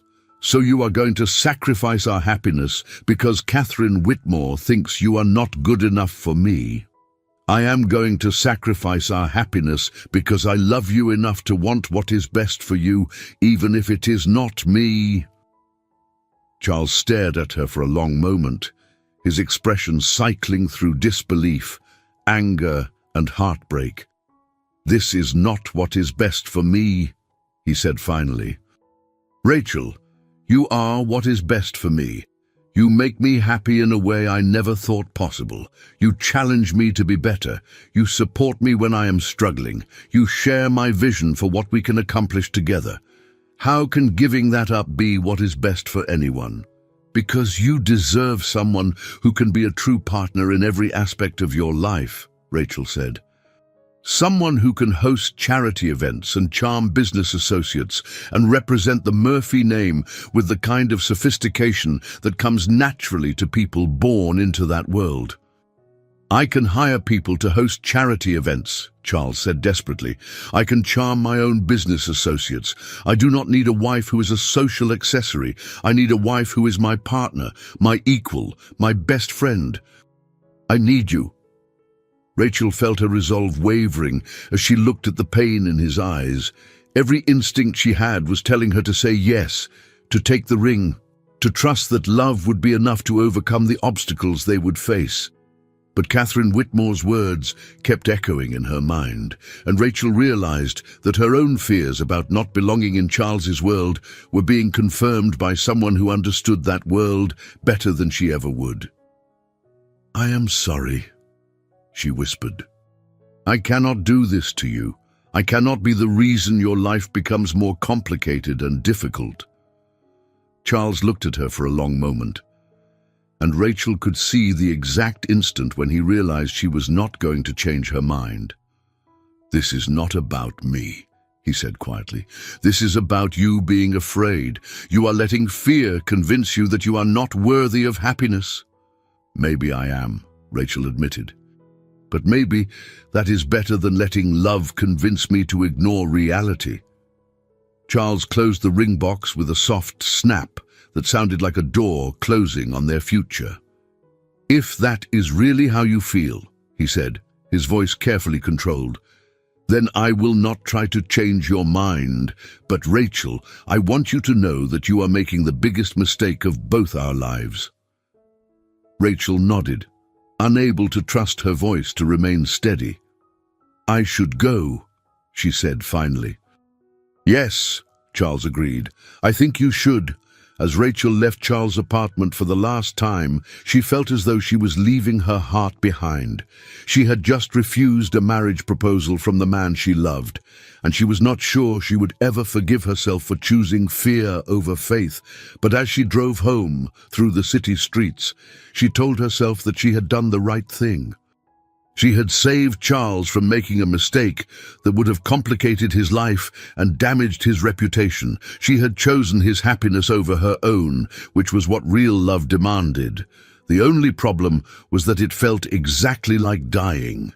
The Monday morning staff meeting was the first time Rachel and Charles had been in the same room since her rejection of his proposal 3 days earlier.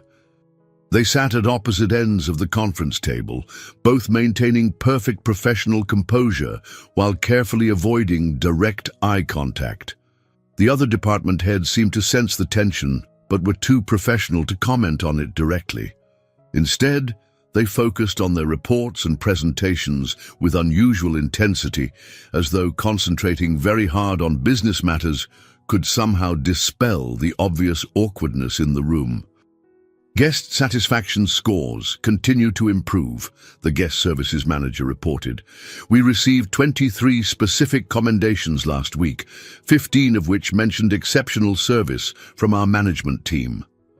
Rachel forced herself to smile and nod appropriately, but she could feel Charles's presence at the other end of the table like a physical weight. Every time she glanced in his direction, she was struck by how carefully neutral his expression was, how completely he had locked away whatever personal feelings might be affecting him. "Revenue projections for next quarter look very strong," The financial controller continued. The wedding bookings generated by the Pemberton event are exceeding our most optimistic estimates. That is excellent news, Rachel managed to say. Has our expanded wedding services team been able to handle the increased demand? Actually, that brings up an important point, Charles said, speaking directly to her for the first time since the meeting began. We need to discuss the long-term strategy for the wedding services expansion. The current growth rate suggests we will need additional staff and possibly dedicated event spaces. Rachel felt her heart rate accelerate at the sound of his voice, but she forced herself to respond professionally. I agree. I have been working on a comprehensive expansion plan that addresses staffing, space allocation, and vendor partnerships. I can have a detailed proposal ready for review by the end of the week. Good, Charles said, his tone completely businesslike. Please include budget projections and implementation timelines. We will need board approval for any significant capital expenditures. The mention of the board sent a subtle tension through the room. Everyone present knew about Rachel's recent battle with William Sterling and the ongoing scrutiny of her management decisions. Speaking of board oversight, the hotel operations manager said carefully, there have been some questions about our current protocols for decision-making authority. Some department heads are unclear about which decisions require board approval and which fall under general management discretion. Rachel felt a flash of anger. William Sterling had clearly been working behind the scenes to undermine her authority, questioning her decisions and creating confusion about her management responsibilities. That is an excellent point, Charles said, and Rachel could hear the controlled irritation in his voice. I will clarify the authority structure in writing to ensure there is no confusion about who has decision-making power for day-to-day operations. The rest of the meeting continued in the same professionally tense atmosphere, with Rachel and Charles managing to conduct necessary business while maintaining an emotional distance that felt both appropriate and devastating. After the other department heads left, Rachel found herself alone with Charles for the first time since their conversation in his apartment. The silence stretched between them, filled with everything they could not say in a professional setting.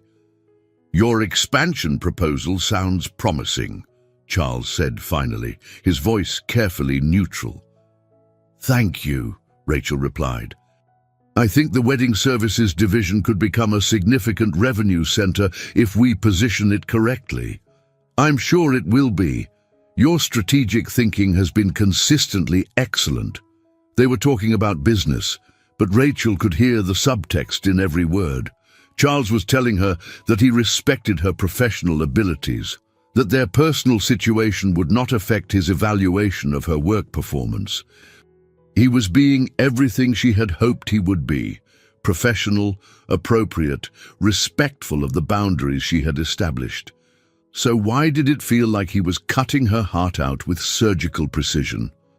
Charles, she began, then stopped herself.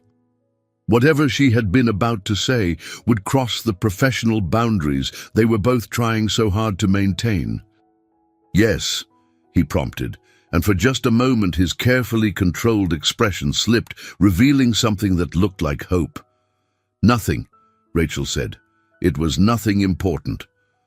The hope in his eyes died, replaced by the neutral professionalism that had become their new normal. I should get back to work, Rachel said, gathering her meeting materials.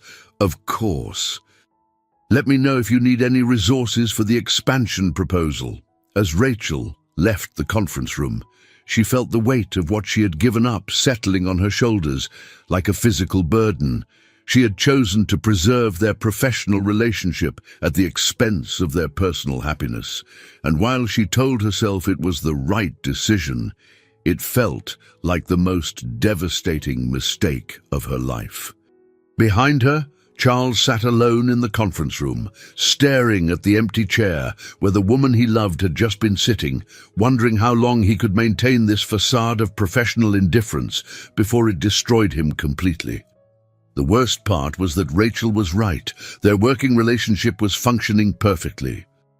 They were both excellent at their jobs.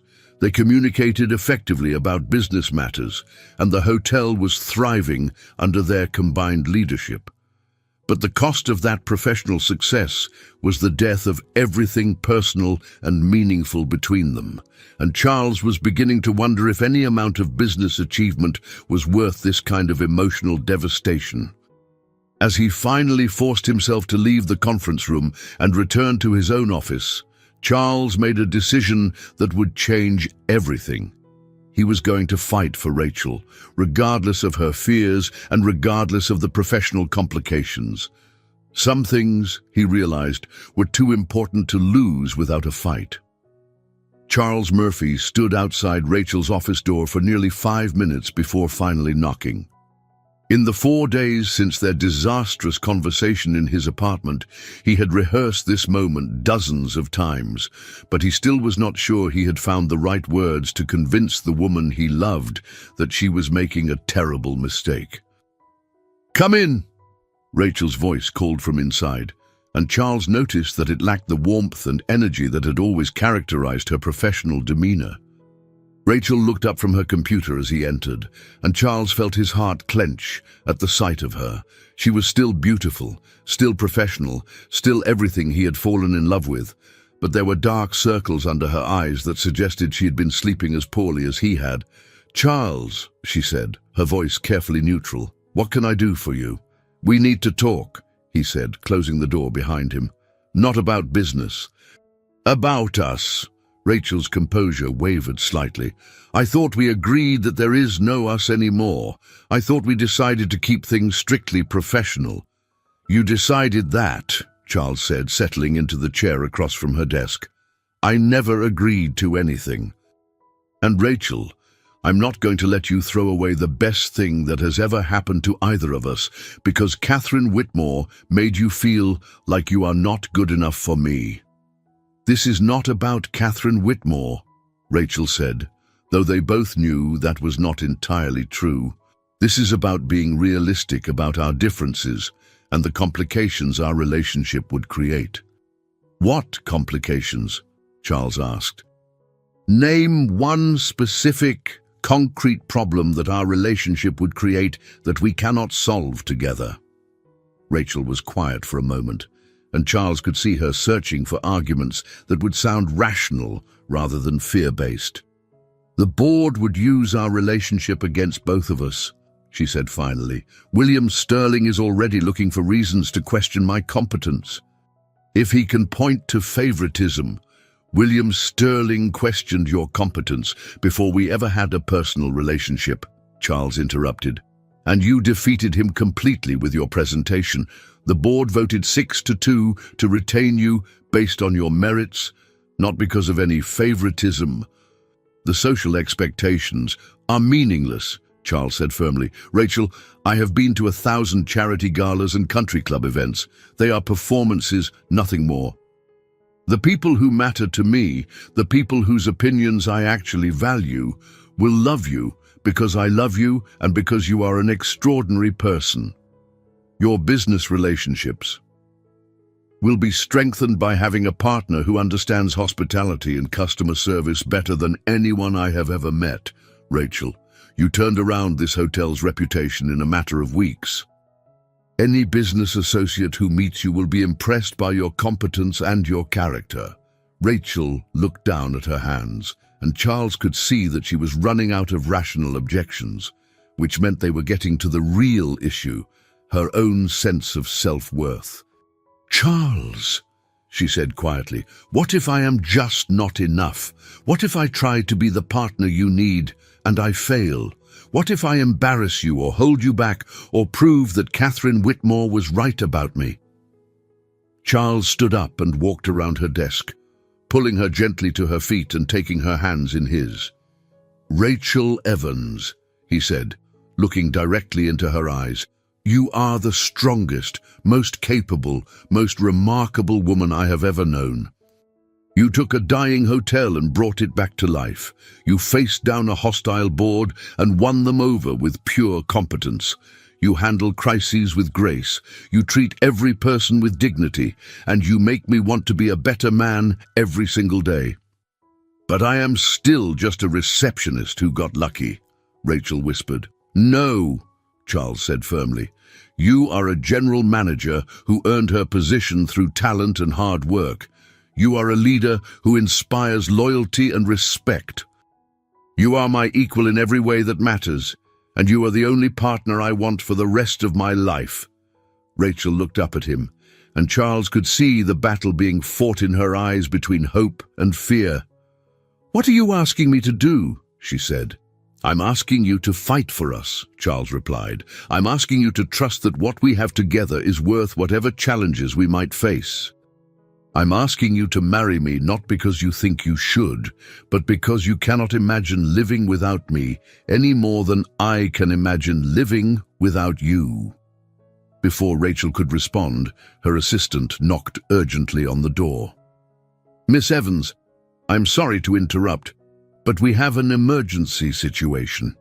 The Blackstone Industries conference is scheduled to begin in 2 hours, and their CEO has just been arrested for securities fraud. The story is breaking on every news channel, and we have reporters in the lobby asking for statements. Rachel felt the blood drain from her face. The Blackstone Industries annual conference was the largest corporate event the hotel had booked all year, representing over $500,000 in revenue and involving 300 of the most influential business leaders in the city. How many reporters? She asked, her mind already shifting into crisis management mode. 15 so far, with more arriving every few minutes. Hotel security is trying to keep them in the lobby, but some are attempting to access the conference floors. Rachel looked at Charles, and he could see the exact moment when she made the decision to handle this crisis personally rather than relying on him to solve it for her.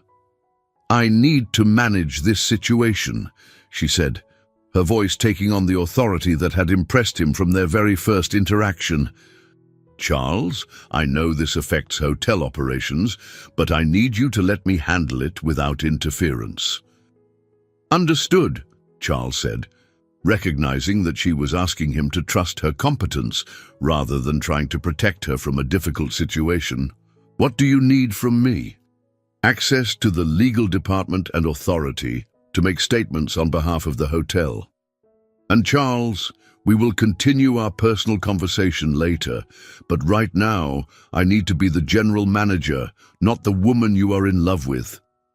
Charles felt a surge of pride at her professionalism and clarity. This was exactly why he had fallen in love with her. Her ability to prioritize what mattered most and handle any crisis with competence and grace.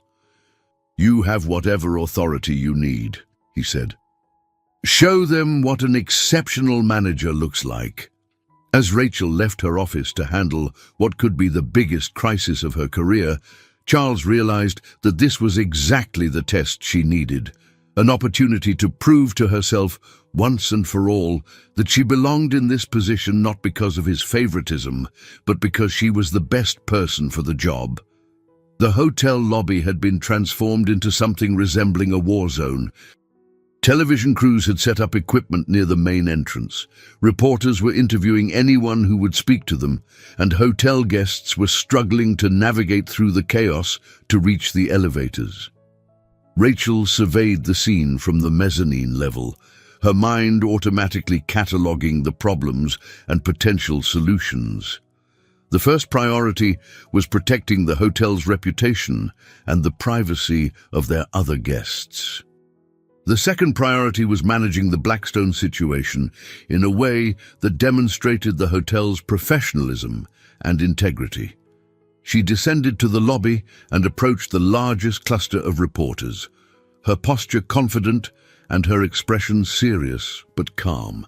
Ladies and gentlemen, she said, her voice carrying clearly across the lobby, I am Rachel Evans, General Manager of the Grandshire Metropolitan. I understand you are here regarding the Blackstone Industries Conference, and I am prepared to make a brief statement. The reporters immediately surrounded her, cameras focusing and microphones extending toward her face. Rachel felt a moment of panic at being the center of so much attention, but she forced herself to remember that she was representing the hotel and its reputation. The Grandshire Metropolitan is aware of the recent news regarding Blackstone Industries, she began. As a matter of policy, we do not comment on the legal affairs of our guests or clients. However, I can confirm that the Blackstone conference has been cancelled, and we are working to accommodate all affected parties. Will the hotel be refunding the conference fees? One reporter called out. All financial arrangements will be handled according to our standard contract terms and in consultation with our legal department, Rachel replied smoothly. Is it true that hotel management was aware of the investigation into Blackstone's CEO?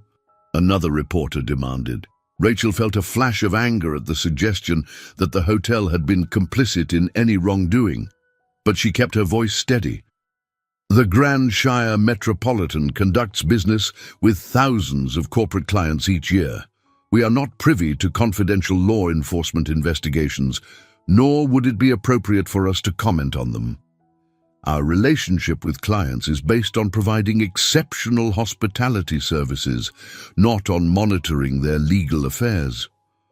What about the other guests who are staying here during this situation?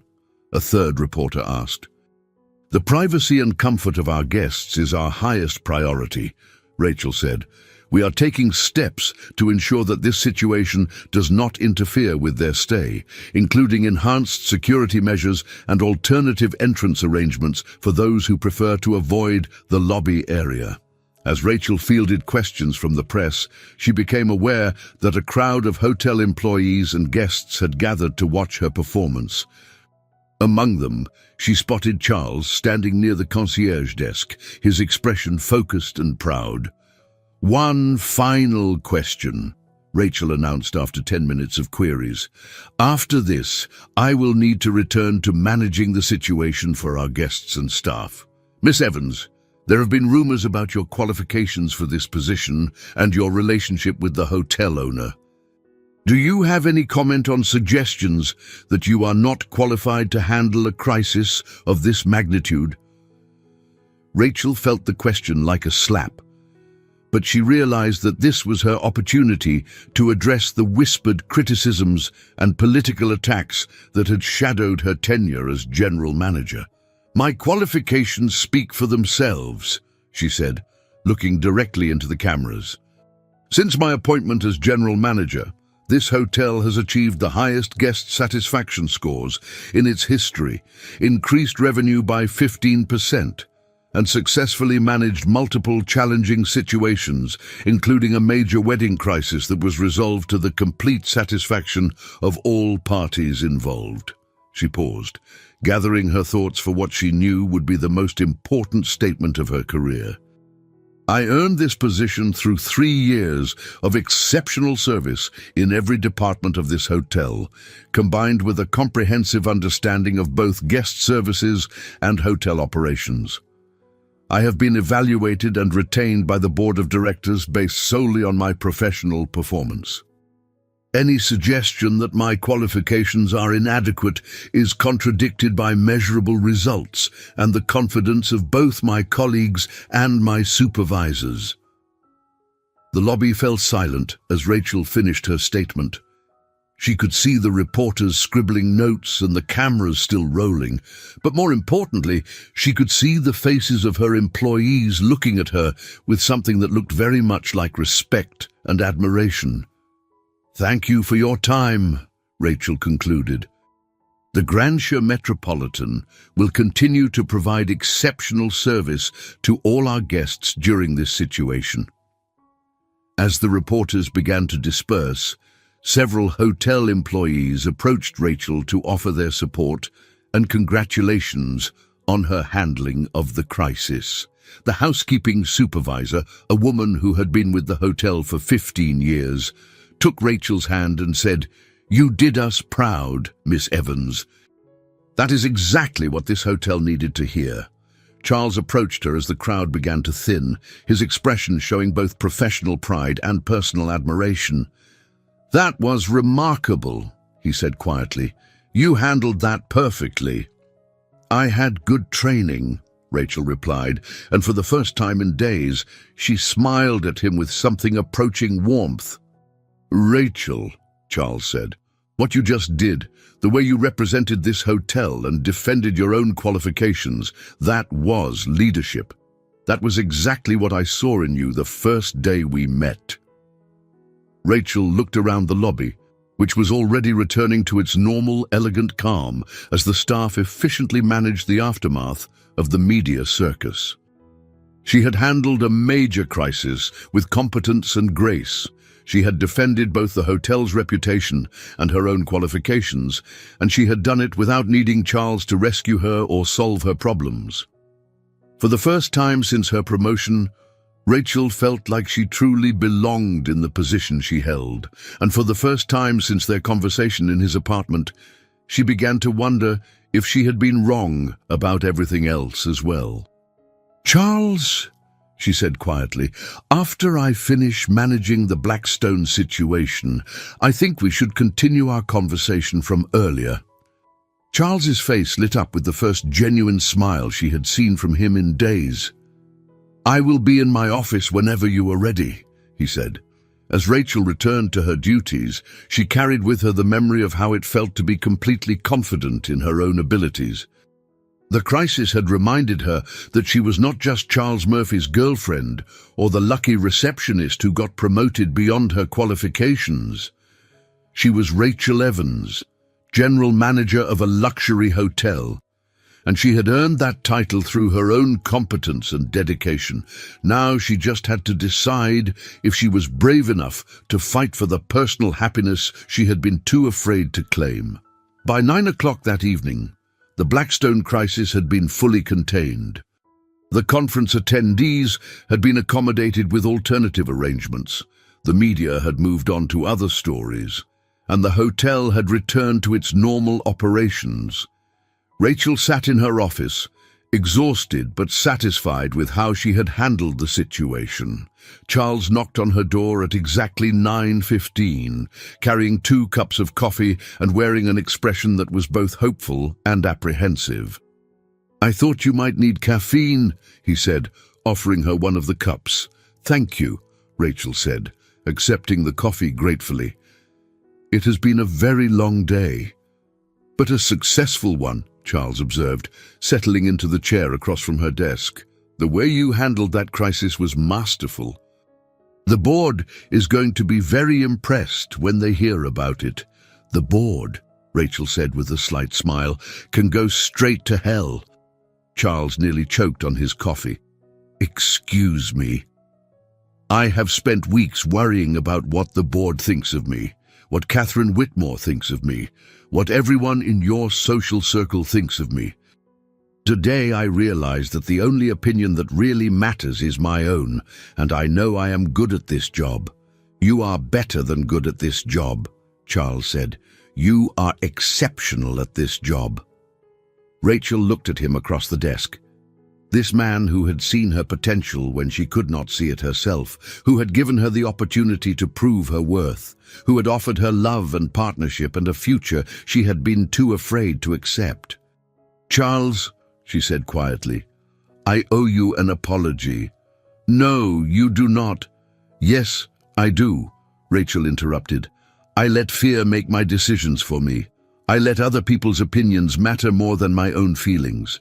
I convinced myself that I was protecting you, but really I was just protecting myself from the possibility of failure." Charles leaned forward in his chair, his attention completely focused on her words. "When I was handling that crisis today," Rachel continued, "I realized something important. I did not succeed because I was lucky, or because you helped me, or because I somehow fooled everyone into thinking I was competent. I succeeded because I am competent, because I have worked hard and learned my job and earned the right to be in this position." "I have been trying to tell you that for weeks," Charles said softly. "I know, but I had to figure it out for myself." Rachel stood up and walked around her desk, needing to be closer to him for what she was about to say. "Charles, I love you. I love you completely and desperately and without reservation. And I was an idiot for thinking that love was not enough to overcome whatever challenges we might face." Charles stood as well, his eyes never leaving her face. "What are you saying, Rachel?" "I am saying that if the offer is still open, I would very much like to marry you." Charles reached into his jacket pocket and withdrew the small velvet box that had been there every day since their conversation in his apartment. "The offer," he said, opening the box to reveal the ring she had been too afraid to accept, "will always be open." This time, when Charles knelt in front of her, Rachel did not hesitate. "Rachel Marie Evans," he said, his voice thick with emotion, "will you marry me?" "Yes," Rachel said, tears streaming down her face. "Yes, I will marry you." As Charles slipped the ring onto her finger, Rachel felt as though she was finally coming home to herself. The ring fit perfectly, as though it had been made specifically for her. And when Charles stood and pulled her into his arms, she felt as though all the pieces of her life were finally falling into place. "I love you," she whispered against his lips. "I love you too," Charles replied, "and Rachel, we are going to be amazing together." As they kissed in her office, surrounded by the work they both loved and the future they were going to build together, Rachel realized that Catherine Whitmore had been wrong about one thing. Sometimes love really was enough to conquer all. The emergency board meeting had been called for 10 o'clock on a Friday morning, exactly 1 week after Charles and Rachel's engagement. William Sterling had requested the meeting, claiming that urgent matters affecting the hotel's reputation and management structure needed to be addressed immediately. Rachel sat at the conference table, her engagement ring catching the light from the floor-to-ceiling windows, her expression calm and confident. Beside her, Charles looked relaxed and slightly amused, as though he was looking forward to whatever William had planned. "Ladies and gentlemen," William began, his voice carrying the kind of self-righteous authority that suggested he believed he was about to deliver a devastating blow. "I have called this meeting to address a situation that threatens the very foundation of professional conduct at this company." Rachel felt her stomach tighten slightly, but she forced herself to remain calm. She had handled hostile board members before, and she could handle them again. "It has come to my attention," William continued, "that Charles Murphy and Rachel Evans have announced their engagement. This relationship represents a clear conflict of interest and a flagrant violation of professional ethics that cannot be tolerated in a company of our stature." "On what grounds?" the board chairman asked, his voice carefully neutral. "On the grounds that Miss Evans's position as general manager was clearly obtained through personal favoritism rather than professional merit," William replied. "The timeline of their relationship, the circumstances of her promotion, and the ongoing preferential treatment she has received all point to a pattern of inappropriate conduct that damages this company's reputation." Charles started to speak, but Rachel placed a gentle hand on his arm, indicating that she wanted to handle this herself. "Mr. Sterling," she said, her voice steady and professional, "I believe you are entitled to your opinion about my qualifications and my relationship with Mr. Murphy. However, I would like to present some facts that might influence the board's evaluation of the situation." She stood and moved to the presentation screen, her movements confident and purposeful. "First, let me address the timeline question that seems to be central to your concerns," Rachel began, clicking to her first slide. "This document shows every interaction between Mr. Murphy and myself prior to my promotion, including dates, times, and witnesses. As you can see, we had exactly 4 conversations, all of them brief and entirely professional." The slide showed a detailed timeline that was impossible to dispute. Second, let me address the question of preferential treatment, Rachel continued, moving to the next slide. These are my performance metrics as general manager, compared to the performance of every general manager this hotel has had over the past 10 years. The numbers were striking.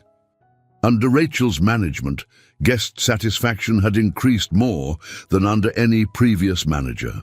Revenue had grown at the fastest rate in the hotel's history, and employee satisfaction scores had reached all-time highs.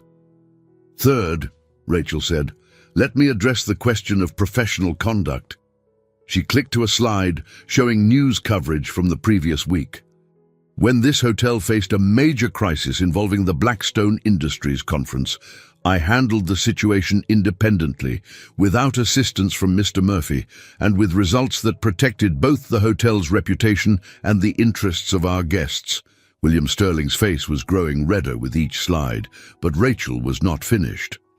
Finally, she said, let me address the question of conflicts of interest. The final slide showed a comprehensive ethics policy that she and Charles had developed together. Mr. Murphy and I have established clear protocols for managing our professional and personal relationships, including third-party oversight of all personnel decisions affecting my position and transparent reporting of any potential conflicts. Rachel closed her laptop and looked around the table at the 8 board members who would decide whether her engagement disqualified her from continuing as general manager. I understand Mr. Sterling's concerns about the appearance of impropriety, she concluded. However, I believe the evidence shows that my relationship with Mr. Murphy began after my promotion, that my performance as general manager has exceeded all expectations, and that we have taken appropriate steps to manage any potential conflicts of interest. She sat down, and the boardroom was silent for a long moment. Miss Evans, the board chairman said finally, your presentation was very thorough. However, Mr. Sterling has raised some valid concerns about the perception of impropriety, regardless of the actual timeline or your performance metrics. Rachel felt her heart sink. Despite everything she had accomplished, despite all the evidence she had presented, the board was still going to side with William Sterling's politics over her professional achievements. Charles started to stand, but once again Rachel stopped him. If she was going to go down, she was going to go down fighting.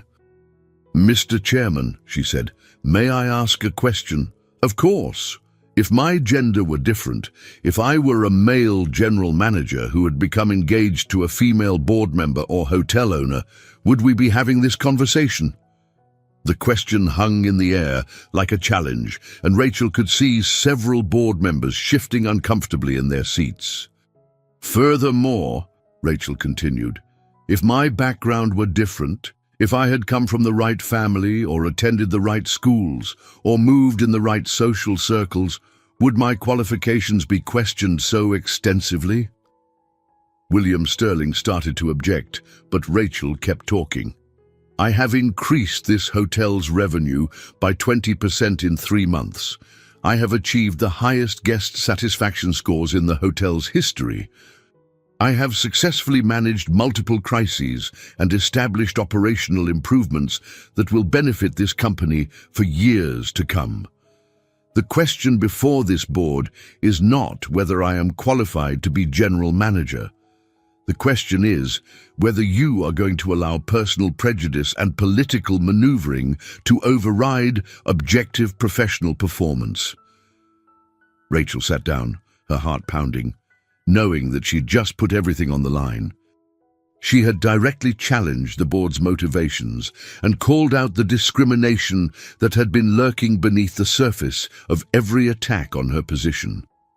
The board chairman looked around the table, meeting the eyes of each member before speaking. The board will now vote on a motion to censure Miss Evans for professional misconduct related to her engagement to Mr. Murphy, he announced. Rachel felt the world tilt beneath her. After everything she had accomplished, everything she had proven, they were still going to punish her for falling in love. All in favor of the motion to censure, the chairman called. William Sterling raised his hand, along with one other board member. All opposed. 6 hands went up, including the chairman's own. The motion fails, the chairman announced. Furthermore, I would like to state for the record that the board commends Miss Evans for her exceptional performance as general manager and looks forward to her continued leadership of the Grandshire Metropolitan. Rachel felt tears of relief spring to her eyes as the vote was announced.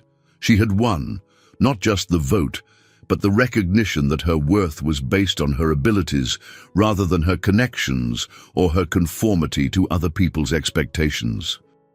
As the board members filed out of the room, several stopped to congratulate Rachel on her presentation and her performance as manager. William Sterling left without saying anything, his face a mask of fury and defeat. When the room was empty except for Rachel and Charles, he pulled her into his arms and held her tightly. "You were magnificent," he whispered. "Absolutely magnificent." "We won," Rachel said, still hardly believing it. "You won," Charles corrected. "You stood up for yourself, you defended your qualifications, and you proved that you belong here not because of who you love, but because of who you are." As they stood together in the boardroom where Rachel had fought for her professional life twice in 3 months, both victories earned through her own competence and courage, she realized that she had finally become the person she was always meant to be, someone who knew her own worth and was not afraid to fight for it. The wedding of Charles Murphy and Rachel Evans took place on a perfect Saturday afternoon in May, exactly 6 months after their engagement. The ceremony was held in the garden courtyard of the Grandshire Metropolitan, the same space where Rachel had watched Amelia Pemberton get married on the day she first realized she was falling in love with Charles. The guest list was a fascinating mixture of Charles's social and business connections and Rachel's family and friends from the hotel industry. Rachel's mother, Elena, sat in the front row wearing a new dress that Rachel had insisted on buying for her, her eyes bright with tears of pride and joy. Charles's college roommate served as best man, while Rachel's sister from California served as matron of honor. But the most meaningful moment came when the hotel's entire staff, from housekeeping to management, gathered in the lobby to wish the couple well as they left for their honeymoon.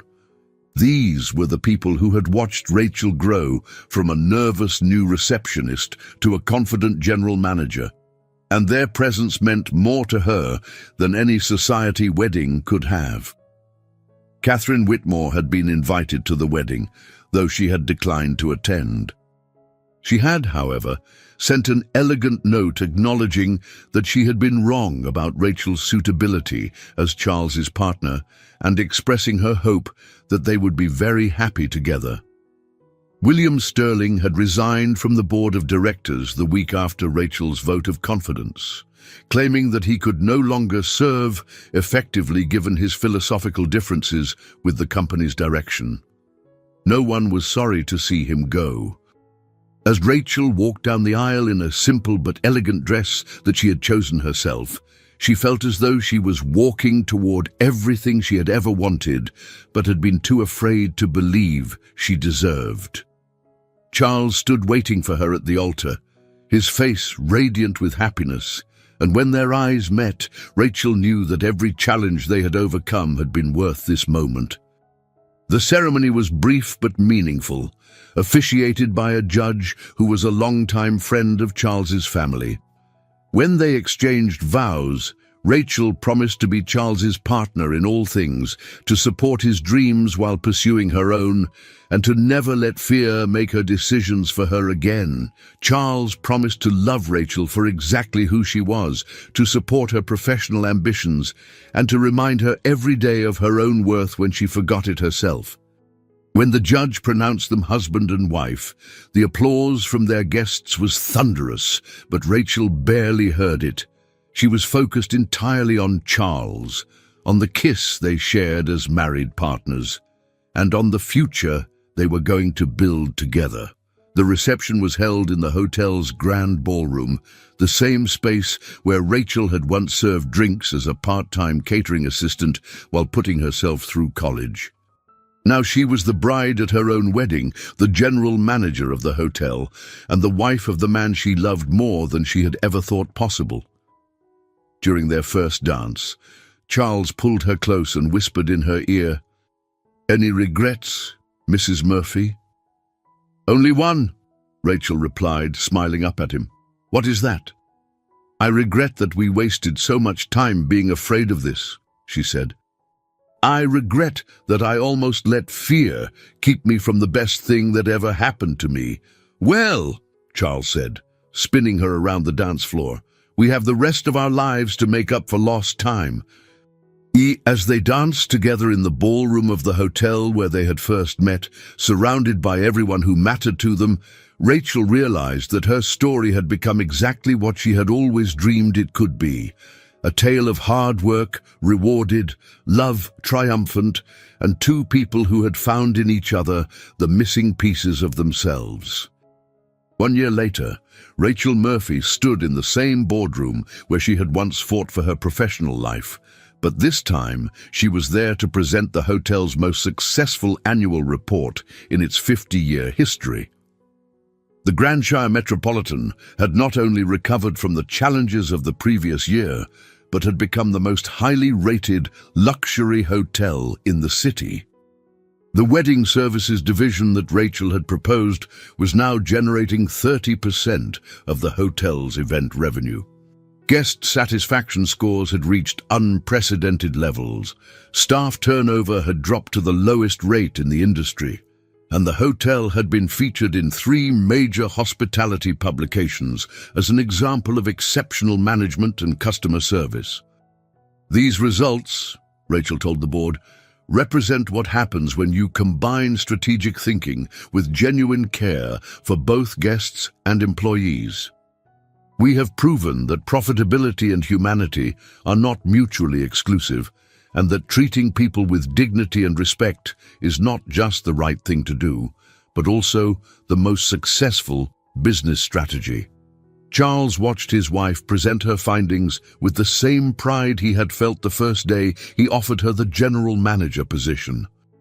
She had grown into the role completely, developing not just the technical skills of hotel management, but the confidence and authority that made her a true leader. After the board meeting, they walked together through the hotel lobby, greeting staff members and checking on guest services with the kind of hands-on attention that had become their signature management style.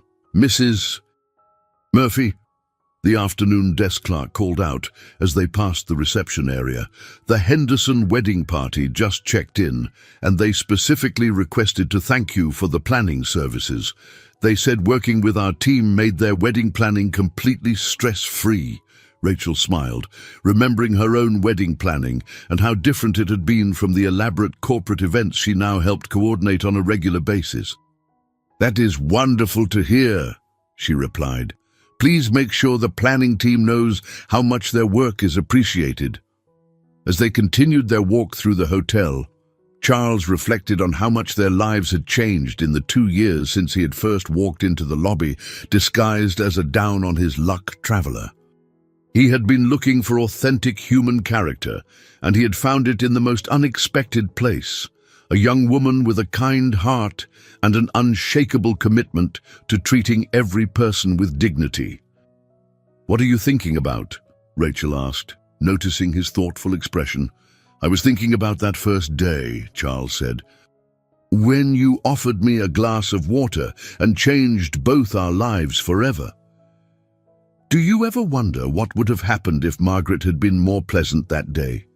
Rachel asked. "If she had treated you with basic courtesy instead of contempt?"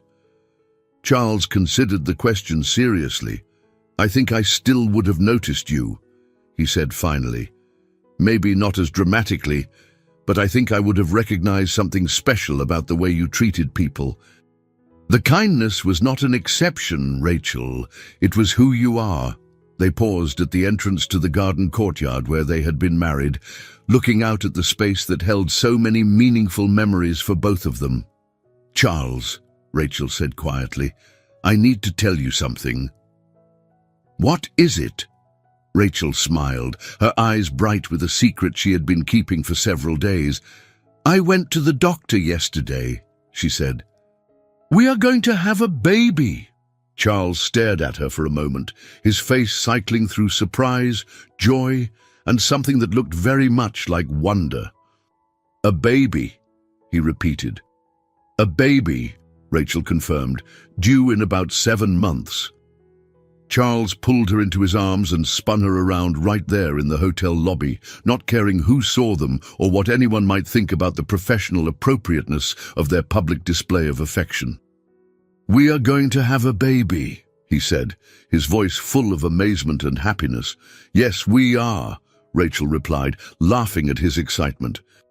"And that baby is going to grow up knowing that kindness matters, that hard work pays off, and that love really can conquer all."